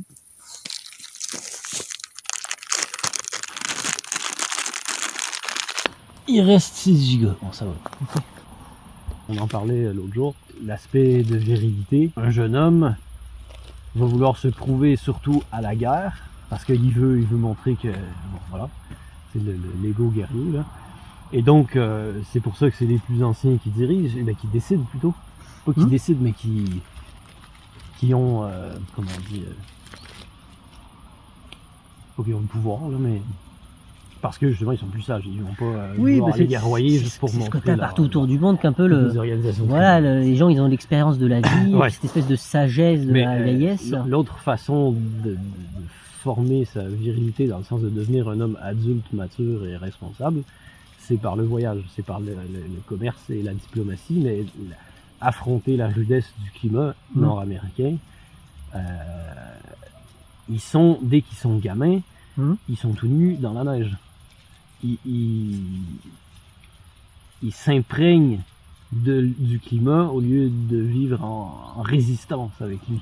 Ouais. Donc, je te donne un exemple, ils n'avaient pas 10 gamins, ils en avaient, on se dit en moyenne à peu près 3, décalés parce qu'ils attendaient que l'un puisse marcher pour pouvoir en avoir un autre. Donc il y a une forme de contrôle de population qui est raisonnée. Ouais. Donc l'idée c'est pas de faire l'amour partout pour avoir plein de gamins non plus, parce que effectivement, bon, est-ce qu'il y avait des moyens de contraception? J'imagine. Moi je pense que avec les plantes et tout, c'est fort probable qu'ils avaient des façons et donc parce que souvent quand le gamin est bébé, ben, c'est la femme en général qui le porte sur le dos quand il se déplace. Donc tu peux pas en avoir 2 bébés. Oui, c'est bon. Je sais pas, tu peux imaginer des familles de 2 à 4 enfants par couple, un truc comme ça. Et pour ce qui est de la femme, je sais qu'il y a des... Attends, je vais finir avec l'homme. Donc de passage de virilité, c'est ça, c'est d'être bien acclimaté, d'être bien intégré à ton environnement. Et donc souvent, ils sont peu habillés. Forcément, les plus fragiles, donc les plus vieux et les bébés et les enfants plus fragiles vont mourir durant les hivers parce que, même côté vêtements, souvent on n'a pas beaucoup de... Hey, il est plus branché mon micro. Putain, attends. J'ai oublié de le rebrancher depuis le début. Ah les cons. Ah merde. Bon. Erreur de débutant là. Ah non, c'est fort, j'avoue. Je pense pas, je pense que j'ai oublié de le rebrancher parce que j'ai dû l'enlever pour écouter la vidéo. Oh putain. Alors je m'excuse, j'ai oublié de rebrancher mon micro au tout début de la vidéo. Ce qui veut dire que à chaque fois qu'on se passe le micro, c'est idiot, ça a servi absolument à rien. Je me sens très idiot. Vu qu'ils grandissent en étant assez adaptés au climat, quand on parle ils se promenaient souvent tout nus, c'est que ils sont très peu habillés la plupart du temps. Et l'hiver, ils n'ont pas de manteau à proprement parler, mais ils transforment un peu les fourrures de manière à en faire des espèces de capes, puis de genre de... C'est pas des manteaux, parce qu'il n'y a pas de couture avec les manches. Et donc, ce qui veut dire qu'ils sont pas très bien équipés, en fait, pour faire face à l'hiver. Donc, quand il y a des gros froids, ce qui est moins le cas dans la région où ils habitent, il y en a plein qui meurent, quoi. Donc, tu vois, c'est quand même... Donc, cette idée de former l'enfant dès le début à son environnement, de le façonner à l'image de son environnement, c'est qu'il soit très endurant. Et donc voilà, l'homme veut aussi se montrer qu'il peut parcourir des milliers de kilomètres en résistant, en étant endurant dans ses voyages. Donc ça, c'est en faisant face à la rudesse du climat, puis le côté endurance physique, quoi. Et ça l'entraîne à la guerre. Il y a aussi la crosse, qui est super importante, qui a, d'après ce que j'ai lu, façonné beaucoup de sports collectifs européens ultérieurement. Là, on parle de centaines de mecs qui veulent se préparer pour la guerre en temps de paix, et il y a une balle, une espèce de pelote, et tout le monde a une crosse avec un genre de filet au bout. Et là, le jeu, c'est, tu sais, il n'y a même pas de but, dans le sens de, littéralement, il n'y a pas de but pour mettre la balle dedans. Je pense que le but, je sais pas c'est quoi le but du jeu, mais je sais que la raison principale de cet affrontement-là, c'est d'entraîner sa forme physique. Donc son endurance puis sa force. Donc il y en a qui meurent pendant ça. On ne parle pas d'un jeu où il y a un arbitre. Je veux dire, ils se donnent des coups sur la gueule et puis ils rigolent aussi. C'est pour rigoler. L'idée c'est pas de tuer l'autre, mais ça arrive. Parce que c'est entre eux, ils sont entre frères et donc t'as cet aspect guerrier, mais aussi endurance, force physique dans le sens résistance au climat, au froid, aux rigueurs des voyages, d'être capable de pagayer sur des distances de malade. Donc c'est des gens qui sont dans une forme... Truc sur 30 kilos sur le dos. Et par contre, les canaux sont hyper légers. Là, les canaux à l'époque sont faits en écorce encore. Ouais, donc quand il y avait du portage, quand il y a une rapide à passer. Le but, c'est de voyager le plus léger possible. Et là, on rentre dans des dimensions, moi, qui me fascinent. On pourrait y revenir après, juste après. Je veux juste rester sur le thème de la virilité. C'est cette idée que tu incarnes ta masculinité dans le côté extérieur. Le côté yang, c'est le côté qui est en opposition au principe féminin qui est plutôt d'intérieur. Donc, intérieur dans ton corps, le côté spirituel, émotionnel, tout ça. Et le côté plus extérieur qui est force, endurance physique. On n'entend pas du yang, là on fait vraiment écho au Tao, voilà, dans le Tao, le yin et le yang, que vous connaissez. Principe masculin, féminin, pour nous c'est pareil. Énergie masculine, féminine, on est très branchés sur ça tous les deux. Ouais. Dans la dynamique, pour moi c'est même polarité électrique plus moins. Hein. Je dis pas positif, négatif, parce que les gens vont y voir un côté négatif. C'est ce principe de polarité de façon qu'on retrouve partout. Partout dans le monde. Voilà. Et donc la femme, je sais qu'il y a par rapport à ses menstruations, le cycle lunaire, je me souviens avoir lu des trucs sur, encore une fois, comme dans beaucoup de sociétés traditionnelles ou autochtones, mais que là, ça avait encore un sens. Il y a un côté, une forme d'exclusion. La femme doit s'exclure du groupe pour entrer en connexion intérieurement. Au moment des menstrues? Ouais. D'accord. Entre autres. Et même des fois en groupe entre elles. Ouais. Mais il y a cette idée de rite de passage de la vie adulte qui se fait au long de l'adolescence, de s'exclure du groupe quand elle a ses menstruations. Pour se reconnecter sur son intérieur. C'est ça, parce que c'est une force naturelle qu'elle doit apprendre à gérer, à canaliser. Pareil pour l'homme, mais chacun a la force de procréation, de créer la vie, mais à sa propre façon. Donc, vu que la femme, elle doit apprendre à apprivoiser ce pouvoir-là, cette énergie-là, et c'est pour ça, je pense que c'est plus lié au monde spirituel.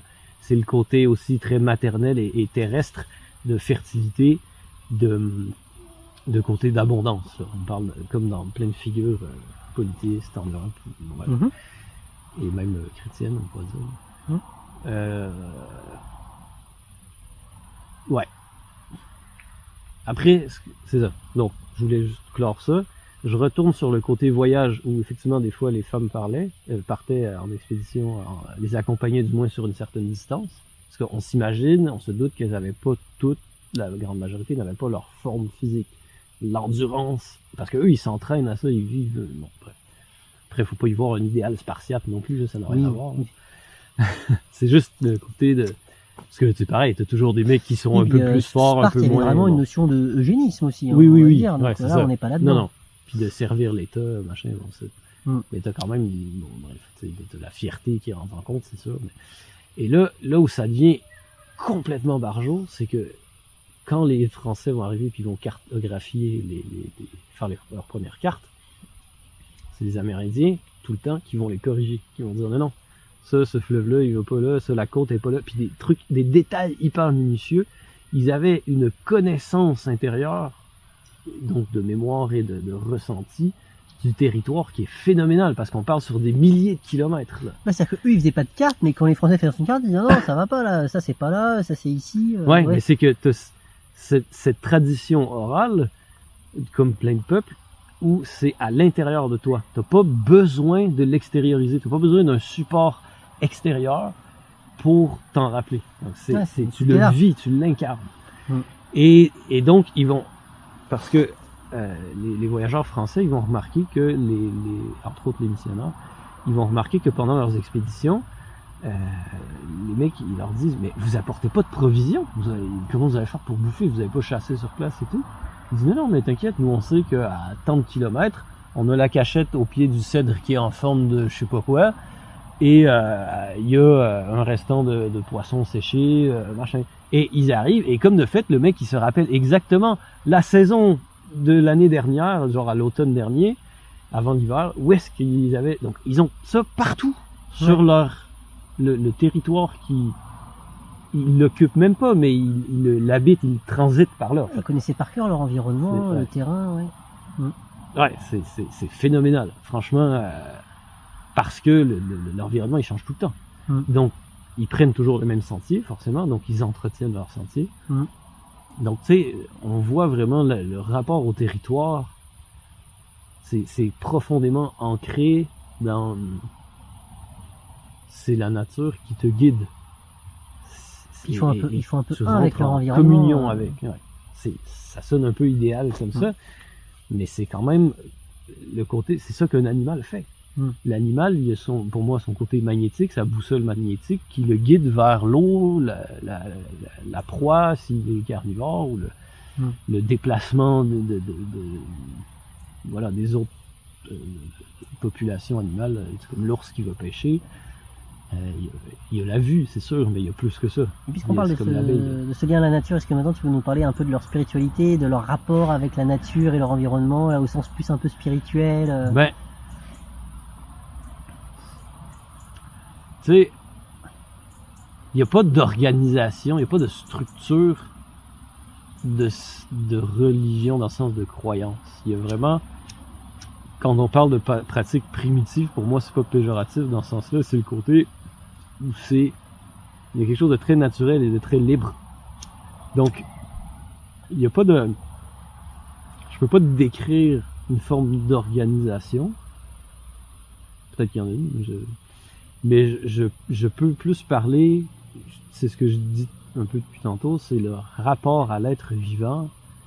Il est dans un rapport d'égalité, donc chacune de vie la forme de respect qui impose le respect et vice versa. Donc là c'est mon interprétation ce que je veux dire, mais quand tu construis une maison en bois, tu sais que tu prends la vie d'un être vivant, donc tu vas le respecter dans son être et dans le collectif auquel il appartient, le groupe d'arbres. J'ai vu qu'il y avait un rite collectif quand on abattait un arbre, il y avait une ça, je sais pas. Tu vois, moi, j'avais vu ça, alors je sais pas si c'est... Parle pas. Non, mais j'ai pas grand chose à dire, hein. J'avais vu ça notamment sur la BD Les Pionniers du Nouveau Monde, du coup, t'as l'européenne, t'as une des coureuses des bois qui est là, et à un moment, elle est dans une tribu, et il y a le rite d'abattage d'un arbre, avec aussi, tu sais, un peu frère arbre, voilà, on a besoin de toi, mais en fait, tu vois, il y a une espèce de enfin, on prend une vie, mais on en a besoin, mais dans une forme de respect aussi. On a des prières de remerciement qu'on appelle, qui effectivement vont rendre hommage à la vie en général. Et moi, ce que je trouve génial, c'est qu'il y a un principe d'échelle, encore comme l'idée de Pérus, où on va partir du macrocosme, aller du microcosme et retourner au macrocosme. Donc c'est le même principe que dans l'idéologie hindouiste et bouddhiste, où tu as le côté d'œuf. Eux, ils parlent beaucoup de l'imagerie de l'œuf. Ouais. Donc tu as l'œuf physique, émotionnel, tous les différents corps, le corps astral, tout ça. Tu as ce principe d'emboîtement, de couches comme des pelures d'oignon. C'est dur de tenir un micro, ça, parce que je peux pas parler avec mes mains. Ouais, je suis tellement habitué. moi, c'est pareil. Ouais, c'est vrai, genre. Sinon, tu raccroches. Ouais. Mais de toute façon, ça a servi à rien, à moitié du temps. Donc, t'as cet ordre, t'as cette échelle de grandeur dans laquelle l'homme a sa place, l'homme et la femme, l'être humain. Et donc, oui, t'as la prière de remerciement, donc au soleil, à la lune, à la terre, aux éléments, à l'animal, l'oiseau, le poisson. Enfin, c'est une forme de chamanisme, et les animaux totems. Mais je sais, tu vois, totem, c'est vraiment un truc de l'ouest des prairies. Donc, je sais pas dans quelle mesure s'applique le concept du totémisme, parce qu'ils n'avaient pas de totem déjà comme la structure qu'on a en tête, là. Mais je pense qu'ils avaient effectivement un animal le fait de vénérer certains animaux et de la priorité, tu sais, des attributs, des propriétés, donc, des valeurs, des qualités à certains animaux. Comme que je tu vas disais trouver dans les noms qui peuvent se donner, tu sais aussi. C'est ça. Comme je disais tout à l'heure, l'être humain porte en lui l'esprit de tous les êtres vivants. C'est pour ça qu'on a un don du créateur, qu'on appelle le créateur, c'est cette entité, cette conscience qui a créé les êtres vivants, le monde matériel, tout ça. Ce que plus tard les missionnaires vont traduire par Dieu, qui vont imposer cette... Bon, bref. Ce que ça veut dire, c'est que moi, de mon expérience personnelle, comment je peux le décrire, c'est que une fois j'étais parti camper tout seul, je suis dans la forêt, je fais du vélo, et je m'arrête sur un petit pont en bois mignon qui passe sur un micro ruisseau. Et je vois une araignée qui est en train de tisser sa toile. Et là, je veux prendre une photo avec le coucher de soleil, tu sais, un truc de luminosité top. Ouais. Tu vois, je l'ai plus cette photo, c'est dommage. Ouais. Et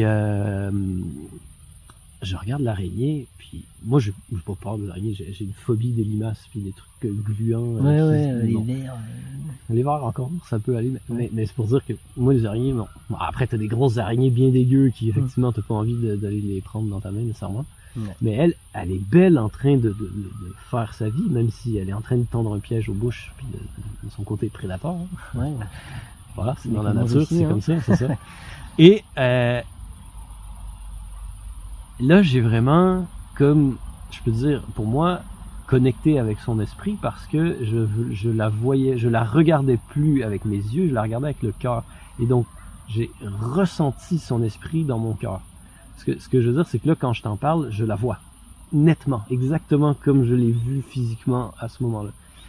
Et ça, pour moi, là, c'est fait comme j'ai accepté son esprit en moi. Il y a ma part d'être humain j'ai un côté araignée, comme j'ai un côté érable, j'ai un côté sapin, j'ai un côté chêne, j'ai un côté chevreuil, ours, loup. Bon. Et forcément, selon ta personnalité, tu vas avoir un attrait particulier pour un animal, un esprit d'un animal avec lequel tu vas être plus en connexion. Donc, de cette idée-là d'animal totem, oui, je pense que l'expression peut être juste, mais est-ce qu'ils avaient une forme de... Dans ce sens-là, on peut parler, moi je peux affirmer que oui, ils ont cette idée, cette... Est-ce qu'ils avaient quelque chose qui a été de l'ordre de quelque chose d'un dieu ou d'une divinité ou d'une...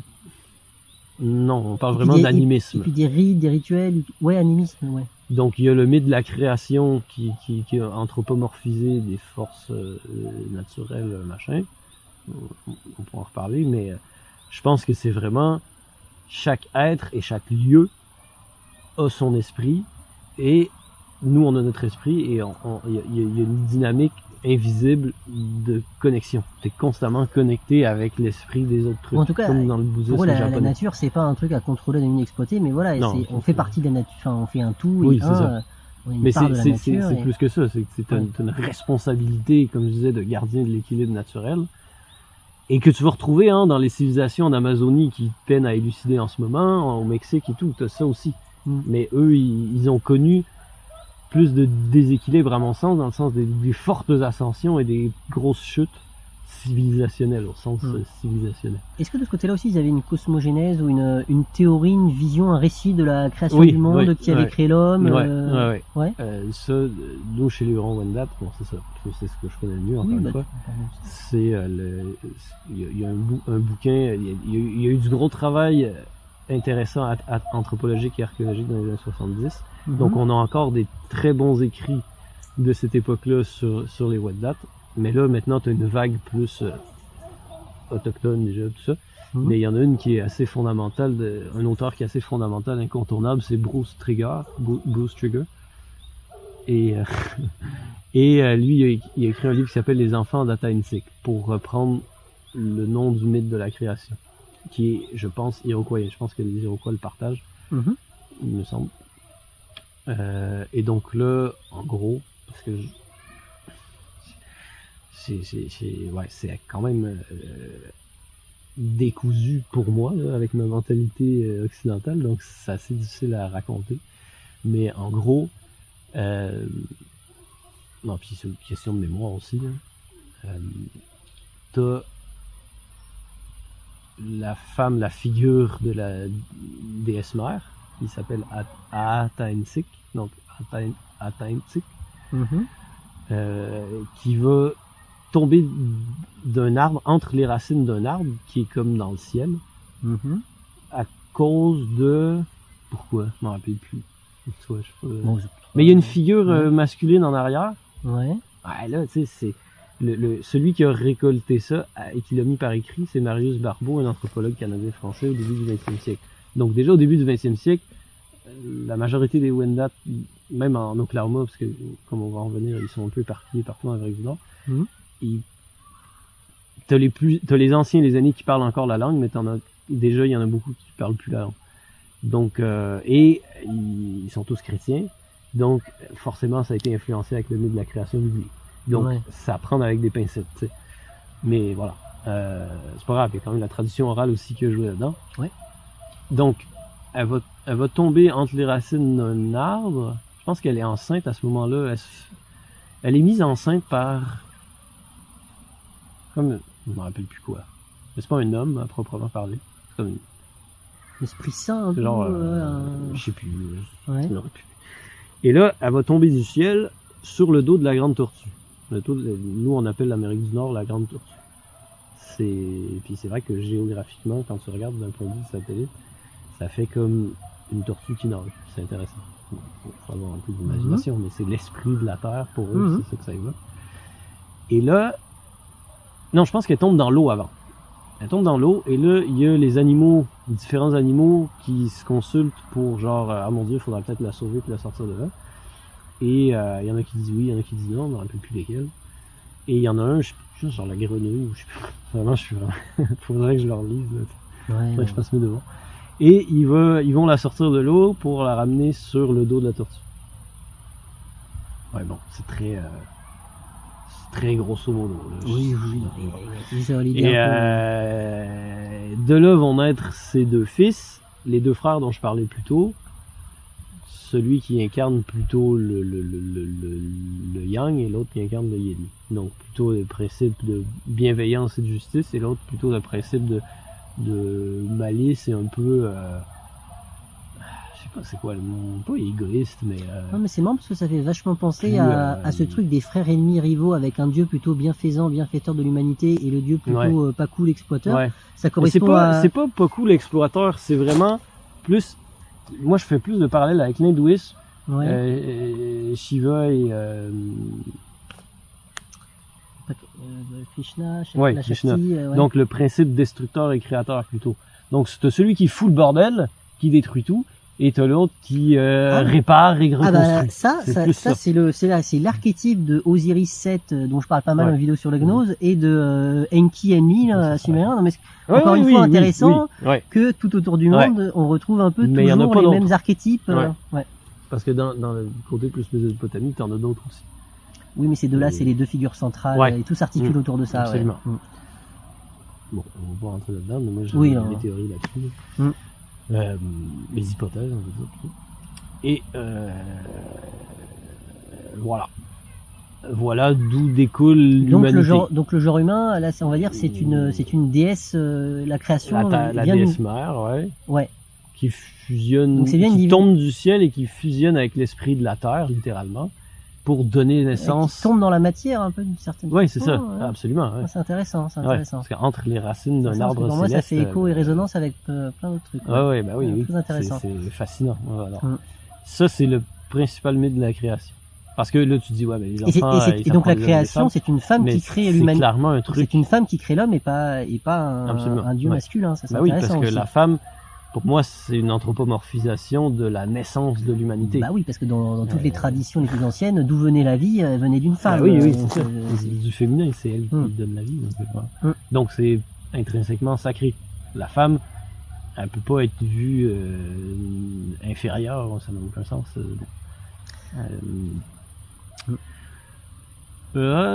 Comme dans toutes les cultures autochtones, c'est pareil, même en Europe. Avant les grands monothéismes, en fait. Qui ont perverti le modèle, parce que... Qui ont dégagé le féminin sacré. Comme tu disais, ils l'ont pas complètement dégagé, parce que la figure de Marie et tout ça, elle est là. Absorbée, recyclée en même temps, mais quand même, là, on passe vraiment comme une société vachement plus patriarcale, là, c'est là qu'on peut le dire. Soit ton image est meilleure, ça commence à être... on voit quand même un peu. Bon, on se débrouillera avec, Et donc ça conclut ce dont je me souviens du mythe de la création. Mais ça va même, je pense, à le Silmarillion, la naissance du monde dans l'univers de Tolkien. Ah oui. C'est cette espèce d'idée d'apparition un peu subite de l'humanité, parce qu'elle n'est pas expliquée dans un langage physique, elle est expliquée de manière plus ésotérique, avec des principes spirituels, avec des images. Je pense qu'il nous a fait un beau portrait de à quoi pouvait ressembler un peu ce monde des Premières Nations, leur organisation politique, matérielle, sociale et tout ça, et puis voilà aussi tout l'aspect un peu plus spirituel, etc.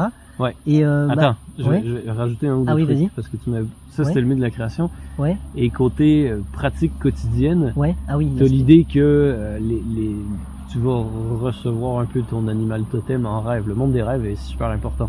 Il y a vraiment de l'expression du subconscient. Ouais. Et moi je blaguais avec un pote, je dis ouais mais qu'est-ce qui arrive si le gars à l'époque il rêve d'un éléphant, mais il a jamais vu d'éléphant de sa vie, puis il dit ah j'ai vu dans mon rêve, c'est un gros truc gris, chelou, un truc, un nez bizarre. Je me suis dit ben le gars il passe toute sa vie sans jamais voir son animal totem, puis il est comme il y a une crise identitaire existentielle tout au long de sa vie, c'est drôle. Donc par exemple, tu as des animaux qui reviennent plus souvent. Dans le nom des nations d'ailleurs et des clans, les clans sont très centrés sur les animaux parce que ça représente un symbole. Donc le cerf, l'ours, le loup, des animaux comme ça, le castor. Frère loup. Ouais, c'est cliché mais voilà. Et tu as aussi des trucs comme la pierre, la corde. Ça c'est drôle parce que la corde c'est quand même un objet artificiel qui est fabriqué, mais ça a quand même sa place dans cette symbolique spirituelle. Mais je pense en particulier à l'ours. L'ours, c'est une figure excessivement importante dans cette mythologie, dans cette vision du monde. Il est l'esprit par excellence de la médecine. C'est le porteur des savoirs de la médecine. Quand on parle d'homme ou de femme médecin, l'esprit de l'ours, il y a beaucoup de mythes qui racontent l'histoire d'un gamin ou d'un adulte qui va se ramasser à être adopté par des ours, un ou des ours, et qui va revenir après dans la société humaine pour partager le savoir médicinal. Puis quand tu dis médicinal, là tu as forcément une connexion entre le monde de l'esprit et du monde matériel, donc l'esprit de la plante. Tu sais, quand on parle de soigner avec une plante, là, c'est parce que c'est du vivant. Et il y a la notion qui est hyper importante de partager son esprit. Partager l'esprit. C'est pour ça dans les prières de remerciement, c'est que pour moi la gratitude passe par le cœur. Donc le cœur, c'est ce qui te relie à la vie, c'est pour ça que tu es en vie. C'est ta batterie. Et ça te relie au monde du vivant. Donc tu vas passer par le cœur de l'arbre, le cœur de l'animal. Et tu vas... là, il y a beaucoup de... Ce que je dis, c'est personnel, c'est mon interprétation. Oui, bien sûr.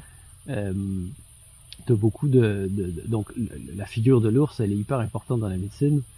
Et ouais, donc c'est ça. Tu sais, puis tu peux faire aussi écho avec un peu l'allégorie de la caverne, hein, parce que l'ours, la caverne, il y a vraiment cette idée d'aller dans le subconscient. Oui, comme l'ours vit dans la grotte, du coup, ça renvoie à tout ce que toute la symbolique et l'imaginaire. Le côté ermite, de s'isoler, mais puis la réflexion intérieure aussi. Donc, est-ce que c'est véritablement arrivé? Je pense que oui, c'est possible. Mais il y a beaucoup de symbolique aussi. Voilà. Parce que, tu sais, cette image, même, je pense à l'Europe de l'Est, entre autres dans la série de Witcher, le sorceleur, où Gérald qui fait partie de l'école des loups, mais il est littéralement, c'est un peu le cliché du gamin qui est élevé parmi les loups. Parce qu'il réussit à connecter avec l'esprit, donc à dialoguer, à communiquer, à faire partie de la meute d'une certaine façon. Puis même dans tout le côté des steppes d'Asie centrale, tout le côté des vagues de peuples d'Asie centrale qui ont envahi l'Europe successivement, il y a beaucoup cette notion, le loup est hyper important parce que il y avait aussi le côté laisser les jeunes hommes sortir du groupe pour aller chasser puis confronter la nature, et s'ils en reviennent vivants, donc il y a cette symbolique de ils partent un peu en meute et ils doivent revenir et puis d'avoir la peau de bête du loup littéralement, d'avoir survécu, de s'être approprié l'esprit. Et ça, cette symbolique-là, tu sais, regarde la création de Rome, parce que étant un peuple indo-européen, la fondation de Rome, c'est sur l'imagerie de la naissance d'un peuple de l'esprit du loup. C'est quand même, enfin bref. Donc c'est pas. Moi j'ai plein d'autres. On va pas en parler ici. J'ai plein d'autres. J'ai entendu plein d'autres hypothèses et théories intéressantes sur l'idée de gars qui sont élevés par la louve, nourris par la louve. Mais bon. Oui. Mais là je te fais un genre de raccourci pour dire que cette symbolique-là, elle est pas exclusive à la spiritualité amérindienne. Tu sais. Cette idée de partager l'esprit avec un autre être vivant, c'est fondamental. Tu es constamment en connexion avec les êtres vivants et tu partages leur esprit, c'est-à-dire que dans ta personnalité, tu vas... Toi, t'es animé pas vachement par l'esprit de tel ou tel animal. Voilà. Mais c'est pas juste que t'es animé, c'est que t'es habité par cet esprit-là. Oui, ça va plus loin que habité, Donc, même que physiquement, tu peux prendre les traits d'un genre de castor avec tes dents, puis bon, tu sais, ça va jusque-là. Et la personnalité, bon, voilà. C'est le côté animiste, vraiment. Quand on parle d'animisme, pour moi, c'est ça. Oui, effectivement. Voilà, je pense que ça conclut pas mal ça conclut le tour que je voulais faire quand on parlait du monde spirituel. Ouais, super. Et est-ce que du coup maintenant, tu peux nous raconter un petit peu justement voilà l'arrivée des premiers Français et surtout à partir de l'épisode de Champlain où là il y a vraiment ces premières Français qui viennent s'établir et nous raconter un peu ses premiers contacts avec les Amérindiens, comment ça se passe, quelles relations sont nouées, sur quels principes, puis voilà comment aussi cette figure de Champlain que les Français connaissent pas trop, connaissent un peu l'histoire de quartier, mais finalement Champlain est assez oublié du côté en tout cas de l'histoire française, enfin du grand public, je parle. Et alors qu'en fait là, c'est vraiment le père fondateur de la Nouvelle-France et qui va poser les bases aussi de cette relation franco-amérindienne. Alors, là, que ce soit bien clair, l'incursion de Jacques Cartier sur le territoire, on va dire, canadien dans le sens géographique, elle est presque anecdotique, historiquement. Parce que on sait déjà qu'il y avait des pêcheurs basques et bretons, et probablement même gallois ou je sais pas quoi, qui allaient là, pêcher sur les côtes de Terre-Neuve et de l'Acadie. On sait que les Vikings ont officiellement établi un camp, et bien plus qu'un camp, une base sur Terre-Neuve. T'as la présence viking. Je tiens à en parler parce qu'il y a tellement de théories que les Vikings sont allés jusqu'au Mexique ou jusqu'au Grand Lac ou jusqu'à plein d'endroits. Parce qu'ils avaient... Bon, moi ce que je veux dire, c'est qu'on est sûr et certain 100% qu'ils ont mis les pieds à l'an 1000 dans à Terre-Neuve. C'est clair. Moi je suis persuadé, étant les navigateurs qu'on les connaît, ils sont au moins allés jusqu'à l'embouchure du Saguenay. Parce qu'ils avaient les compétences, ils avaient le matériel. Pour l'embouchure du Saguenay pour les... Terre-Neuve, là, il fait vraiment froid. C'est pas du tout propice à l'agriculture. T'es vraiment à l'entrée du golfe du Saint-Laurent. Donc t'es vraiment... En gros, c'est une grande île qui est au large du golfe de Saint-Laurent qui forme cet immense estuaire et un golfe, voilà. Le golfe du Saint-Laurent, c'est là où tu vas voir l'Acadie, la Gaspésie et la rive nord, donc Tadoussac, tout ça. Et là, tu pénètres dans l'embouchure du fleuve, tu remontes Saint-Laurent, cet estuaire, et tu arrives, encore une fois, à l'embouchure de la rivière Saguenay. Donc, attends, j'ai peut-être un petit bug. Il me semble que l'embouchure de la rivière Saguenay, elle est après l'entrée du fleuve. Elle est pas avant. Vers Tadoussac, mais je pense que c'est juste après Tadoussac. D'accord. Tadoussac, t'es pas encore rentré dans le fleuve. Tu vas y arriver dans l'embouchure. T'es dans l'embouchure. Bref. Et là... parce que cet estuaire fait 100 km de large. La rivière Saguenay, donc, elle est plus facile à naviguer que la rivière Saint-Laurent, déjà. Et elle ressemble à une micro-Norvège. Elle ressemble à... Il y a les fjords du Saguenay. C'est un paysage où, moi, quand je suis passé là, j'ai ressenti l'esprit viking, dans le sens où je me dis... Oui, il devait se sentir un peu, ça me rappelle chez nous, quoi. C'est ça. Donc, voilà, chez eux, au sens où après, pour moi, c'est des descendants, c'est 6-16 générations après, parce qu'il y a d'abord ceux qui sont allés en Islande, puis au Groenland, mais là, on est au début de l'an 1000, donc, et donc, ils ont tout pour le faire. Ils ont comme on dit, les connaissances de navigation, ils ont le ravitaillement encore au début, ils sont pas arrivés à bout, mais clairement, ils doivent subsister de chasse, de pêche, donc la pêche, c'est pas un problème, et forcément de leur relation avec les contacts avec les Premières Nations. C'est sûr que ça joue un rôle majeur. Moi, je pense qu'il est très probable qu'ils aient même navigué à un certain moment dans le fleuve Saint-Laurent, et que le fameux Vinland de l'époque, qui avait un climat beaucoup plus tempéré, ça pourrait être la Gaspésie, par exemple. Parce qu'aujourd'hui, ils font du vin de bleuet là-bas. Ils font des formes de vin. Donc, d'accord. Donc le Vinant ne serait pas la Terre-Neuve, mais la Gaspésie, ouais, pour moi, oui. Ok. Il y aurait... Parce que là, déjà, c'est probablement fertile. T'as des forêts, c'est beaucoup plus tempéré comme climat. Là, ça peut vraiment avoir l'air d'un paradis. Mais et là, ils constatent que c'est occupé. Plus ils avancent, s'ils avancent, plus ils constatent que c'est habité. Mais pas encore, parce qu'on rappelle qu'à l'an 1000, l'expansion de la croissance démographique qui est partie des Grands Lacs, elle a pas encore eu lieu. D'accord. Donc, les Iroquois du Saint-Laurent, là, les gens de culture qui partagent une culture de langue iroquoienne d'agriculture, ils sont pas encore dans la vallée du Saint-Laurent. Donc, à ce moment-là, c'est beaucoup moins peuplé. Oui. C'est 10 fois moins peuplé. 5 fois moins peuplé, on va dire, qu'au 16e siècle, quand Jacques Cartier arrive. Ça n'a rien à voir. Ouais. Mais force est de constater que si ils ont fait un peu de commerce, il y a eu des d'échanges, c'est sûr. Donc les gens avaient très connaissance de l'existence de Blancs. C'est ça. Donc même 5 siècles après, même on sait que voilà, il y a 500 ans avant Jacques Cartier. Il y a eu des Cartier. Contacts et donc on sait pas non plus des gens qu'on n'a jamais vus. Enfin, c'est ça, exactement. Ouais. Il y a un précédent. C'est ça. Et après, comme on disait, les pêcheurs et tout. Donc forcément, ils sont une poignée, les Vikings, s'ils sont une cinquantaine. Ils peuvent aller explorer l'Acadie. Moi, je doute qu'ils vont jusqu'en les côtes de la Nouvelle-Angleterre. J'en doute, parce que ça commence à être vraiment loin. Et là, tu t'enfonces de plus en plus. Et là, une question de ravitaillement, de machin. Il faut que tu t'arrêtes à un moment donné. Il y a l'hiver, il y a tout ça. Et si tes relations, on va dire, diplomatiques avec les Autochtones dégénèrent pour toutes sortes de raisons, là, tout part en couille. Il y a rien de durable qui peut être fait. Donc, tu es obligé de rebrousser chemin. Donc, c'est fort probable que ça se soit arrivé. J'y arrive. Surtout qu'il me semble qu'en Terre-Neuve, il y a même quelques traces de flèches et qu'il y a eu des altercations et un peu potentiellement des combats entre Vikings et autochtones. C'est ça. Donc, si c'est ça leur base et qu'ils ont pu aller explorer un peu plus loin grâce à ça, mais qu'ils reviennent à leur base puis que ça se passe mal, c'est mort. Donc, ils ont peut-être fait 1 ou 2 voyages un peu plus. Peut-être qu'ils ont essayé de mettre 1 ou 2 établissements de colonies qui n'ont pas tenu, et après on sait que par contre du Groenland, ils venaient, mais pour exploiter du bois, des trucs, et puis revenir, quoi. Ah bon? Ouais, moi c'est les... À Terre-Neuve? Ouais.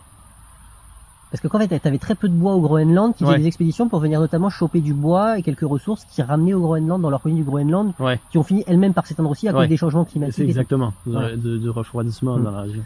Mais non. Mais ça, enfin bref, donc clairement il y a eu des contacts et après ça peut faire écho à certaines prophéties qu'il y avait eu chez nous, chez les Wendat, les Huron-Wendat, dans le sens que effectivement ils ont conscience qu'il y a des gens qui viennent de loin, qui ne leur ressemblent pas du tout, qui ont des trucs chelous, qui sont très différents et qui existent. Et là, on saute à l'époque de Jacques Cartier, 1534. Ouais. Bah écoutez, en plus on est en train de perdre la lumière et on a perdu le micro-cravate, et c'est vrai que sur la qualité du son ça risque d'être un peu moins bien. Alors, ou sinon on se dit que là en fait on a fait ce portrait des Premières Nations et jusqu'à l'arrivée de Jacques Cartier. Voilà, et qu'en fait et après on reprend en mode justement l'arrivée des premiers Européens. Ça fait on est sur une bonne transition et on continuera. Ok. Allez, on vous dit ciao, à bientôt, à très vite pour la suite.